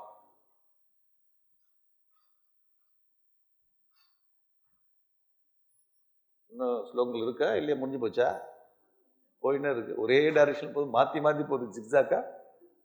அடுத்த ஸ்லோகம் பாருங்க, 46வது ஸ்லோகம் பாருங்களேன். யோ பந்தன வதக்லேஷான், ஒரு ஜீவனை கட்டுறதோ, ஒரு ஏதோ மிருகத்தை வந்து கட்டி வைக்கிறான், பந்தன கிளேஷான் வதக்லேஷான், அதை வந்து வதம் பண்ணி அந்த கஷ்டத்தை உண்டாக்குறான். பிராணினாம் ந சிகீர்ஷதி ச சர்வச ஹித பிரேப்சு சுகம் அத்தியந்தம் அஷ்ணுதே. எந்த ஒரு ஜீவராசி ஒருத்தன் கட்டினாலும், ஒருத்தன் வந்து அதை கொன்றாலும் அவனுக்கு சுகம் வராது. ஒருத்தன் ஒரு ஜீவனை கட்டாமல் இருக்கிறான், அதை வதம் செய்யாமல் இருக்கிறான்னா ந சிகீர்ஷதி சர்வச ஹித பிறப்பு, அவன் வந்து எல்லாருக்கும் நன்மையை செய்கிறான், தனக்கும் நன்மையை செய்து விடுகிறான், தன் சுகம் அடைகிறான் வாழ்க்கை. எவன் ஒருவன் ஜீவனை கட்டாது இருக்கிறானோ, எவன் ஜீவன் ஒருவனை சாகடிக்காமல் இருக்கிறானோ அவன் சுகத்தை அடைகிறான். இவ்வளவுதான். அப்ப நாங்க வீட்டுல கண்ணுக்குட்டியை கட்டி வச்சிருக்கோமே, கண்ணுக்குட்டியெல்லாம் கட்டி வச்சிருக்கோமே, பந்தனம்னு சொல்லுது. யோ பந்தனம், பந்தனம்னா கட்டுறது. கண்ணுக்குட்டியை கட்ட வைக்கிறத கண்ணுக்குட்டி அவுத்து விட்டுரு. காலைல பால் இல்லை, சாயங்காலம் பாலே இல்லை. அந்த பந்தனத்தோடைய கான்டெக்ட் புரிஞ்சுக்கணும். அதை நம்ம வந்து வேணுமனே இல்லை, இது பசுவும் நல்லா இருக்கணும், இதுவும் நல்லா இருக்கணும், உலகம் நல்லா இருக்கணுன்றதுக்காக கட்டி வச்சிருக்கோம். வேணுமனே எங்கேயோ போகிறத ஒன்று கட்டி வச்சு அதை நாசப்படுத்துறது இல்லை. இந்த கான்டெக்ட் புரியுதுன்னு நினைக்கிறோம். எதை கட்டுறது, எதை வந்து இது கட்டுறதுக்கு சமம், கட்டாததுக்கு சமம்னு இருக்கு. கண்ணுக்குட்டி கட்டல வேற கதை அது. அடுத்த 48வது ஸ்லோகம். ந அகிருத்வா பிராணினாம் ஹிம்சாம் மாம்சம் உற்பத்தியத்தை கொச்சித்து, ஒரு மிருகத்தை அடிக்காமல் மிருகத்தின் மாம்சம் கிடைக்காது. ந அகிருத்வா பிராணினாம் ஹிம்சம், பிராண ஹிம்சை பண்ணாத மாம்சம் உற்பத்தியத்தை கொச்சித்து, எங்கேயும் மாம்சத்தை உற்பத்தி பண்ண முடியாது. ஒரு பிராணி அடிச்சால்தான் மாம்சம் வரும். நச்ச பிராணிவத ஸ்வர்கியா தஸ்மாத்து மாம்சம் விசர்ஜியது, எவன் பிராணி வதம் செய்கிறானோ அவனுக்கு சொர்க்கம் வராது. அதனால மாம்சம் விசர்ஜியது, மாம்சத்தை சாப்பிடாதே.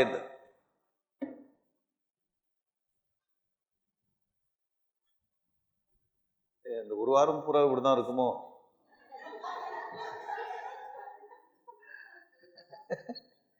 மனு என்ன சொல்ல வர, ஒரு பிராணி அடிச்சாதான் மாம்சம் கிடைக்கும், பிராணியை கொன்றால் மாம்சம் கிடைக்கும். ஆனா பிராணனை கொன்றால், ஒரு பிராணியை கொன்றால் நரகத்துக்கு போய்விட, சொர்க்கம் கிடைக்காது. உனக்கு மாம்சம் வேணுமா, ஒரு பிராணியை கொள்ளு. பிராணியை கொன்னால் மாம்சம் இங்கே கிடைக்கும், ஆனா பிராணியை கொள்ள உனக்கு சொர்க்கம் கிடைக்காது, நரகம் கிடைக்கும். இப்ப முடிவா என்ன சொல்ல வரீங்க? தஸ்மாத்து மாம்சம் விவர்ஜயேத், அதனால மாம்சத்தை சாப்பிடாதே. சபா, மாம்சம் சாப்பிடாது. சமுத்புத்திம் ச மாம்சஸ்ய வத பந்தௌச்ச தேகினாம் பிரசமிக்ஷ நிவர்த்தேத சர்வ மாம்சஸ்ய பக்ஷணாத்து. அடுத்த ஸ்லோகமே. மாம்சஸ்ய சமுத்பத்தியும் வத பந்தௌச்ச தேகினாம், இந்த மாம்சம் சாப்பிட்றதுனால ஒன்று வந்து கொல்றதோ அடிக்கிறதோ கட்டுறதோ இதெல்லாம் இருக்கு. பிரசமீக்ஷிய நிவர்த்தேத, இதெல்லாம் பார்த்துக்கோ. கொல்றதுனால எவ்வளோ பிரச்சனை, ஒரு மிருகத்தை கட்டுறதுனால எவ்வளோ பிரச்சனை, இதெல்லாம் பாரு. ஒரு மாம்சத்தை அடித்து சாப்பிட்டா இந்த பிரச்சனை எல்லாம் பார்த்து நிவர்த்தேத்தே சர்வ மாம்சஸ்ய பக்ஷணாத், மாம்சம் சாப்பிடுவதிலிருந்து விடுபட்டு வெளியில வா. அதுதான் moral of the story. Moral என்ன? மாம்சத்திலிருந்து வெளியில வா. மனுடைய கருத்து என்ன? மாம்சம் சாப்பிடாதுன்னு அர்த்தம். இதுக்கு முன்னாடியே சொல்லிட்டு போயிருக்கலாமே. சுத்தி சுத்தி வந்தார். மனு ரொம்ப பிராக்டிக்கல், ரொம்ப பிராக்டிக்கல் மனுஷன். சூப்பரால சுப்ரீம் பர்சனாலிட்டி. எப்படி பாருங்க, எல்லா வகையிலையும் எல்லாத்தையும் அலசி ஆராயிறார். ஒன்று விடல ஒரு பாயிண்ட். அடுத்த பாயிண்ட் வாங்களேன். ந பக்ஷயதி யோ பக்ஷயதி யோ மாம்சம் விதிம் ஹித்வா பிசாச்சவத், எவன் மாம்சத்தை பிசாச்சு போல தின்றானோ, ஒரு திட்டுறாரு. யோ நான் பக்ஷேதியோ மாம்சம் விதிம் ஹித்வா பிசாச்சுவன். பிசாச்சு போல தின்றான். நான் லோகே பிரியதாம் யாதி வியாதி பிஷ்ட பீடியதி. மாம்சத்தை கொண்டு தட்டில் கொட்டி பிசாசு மாதிரி தின்றானே, அவனை கண்டா யாருக்கும் பிடிக்காது, அவனுக்கு நோய் வரும்ன்ற. வியாதி பிகி, ஒரு நோய் வராது, பல நோய் வரும். மாம்சம் சாப்பிட்டா எக்கச்சக்கமா நோய் வந்துடும், பிசாசு மாதிரி ஆயிடுவேன், உலகத்தை உன்னை பார்த்தாலே திட்டுவாங்கன்ற. ஏன்னா பிசாசு மாதிரி தின்ற அந்த மாம்சத்தை. ஒரு 10 ஸ்லோகத்துக்கு முன்னாடி மனு எனக்கு ரொம்ப பிடிச்சது.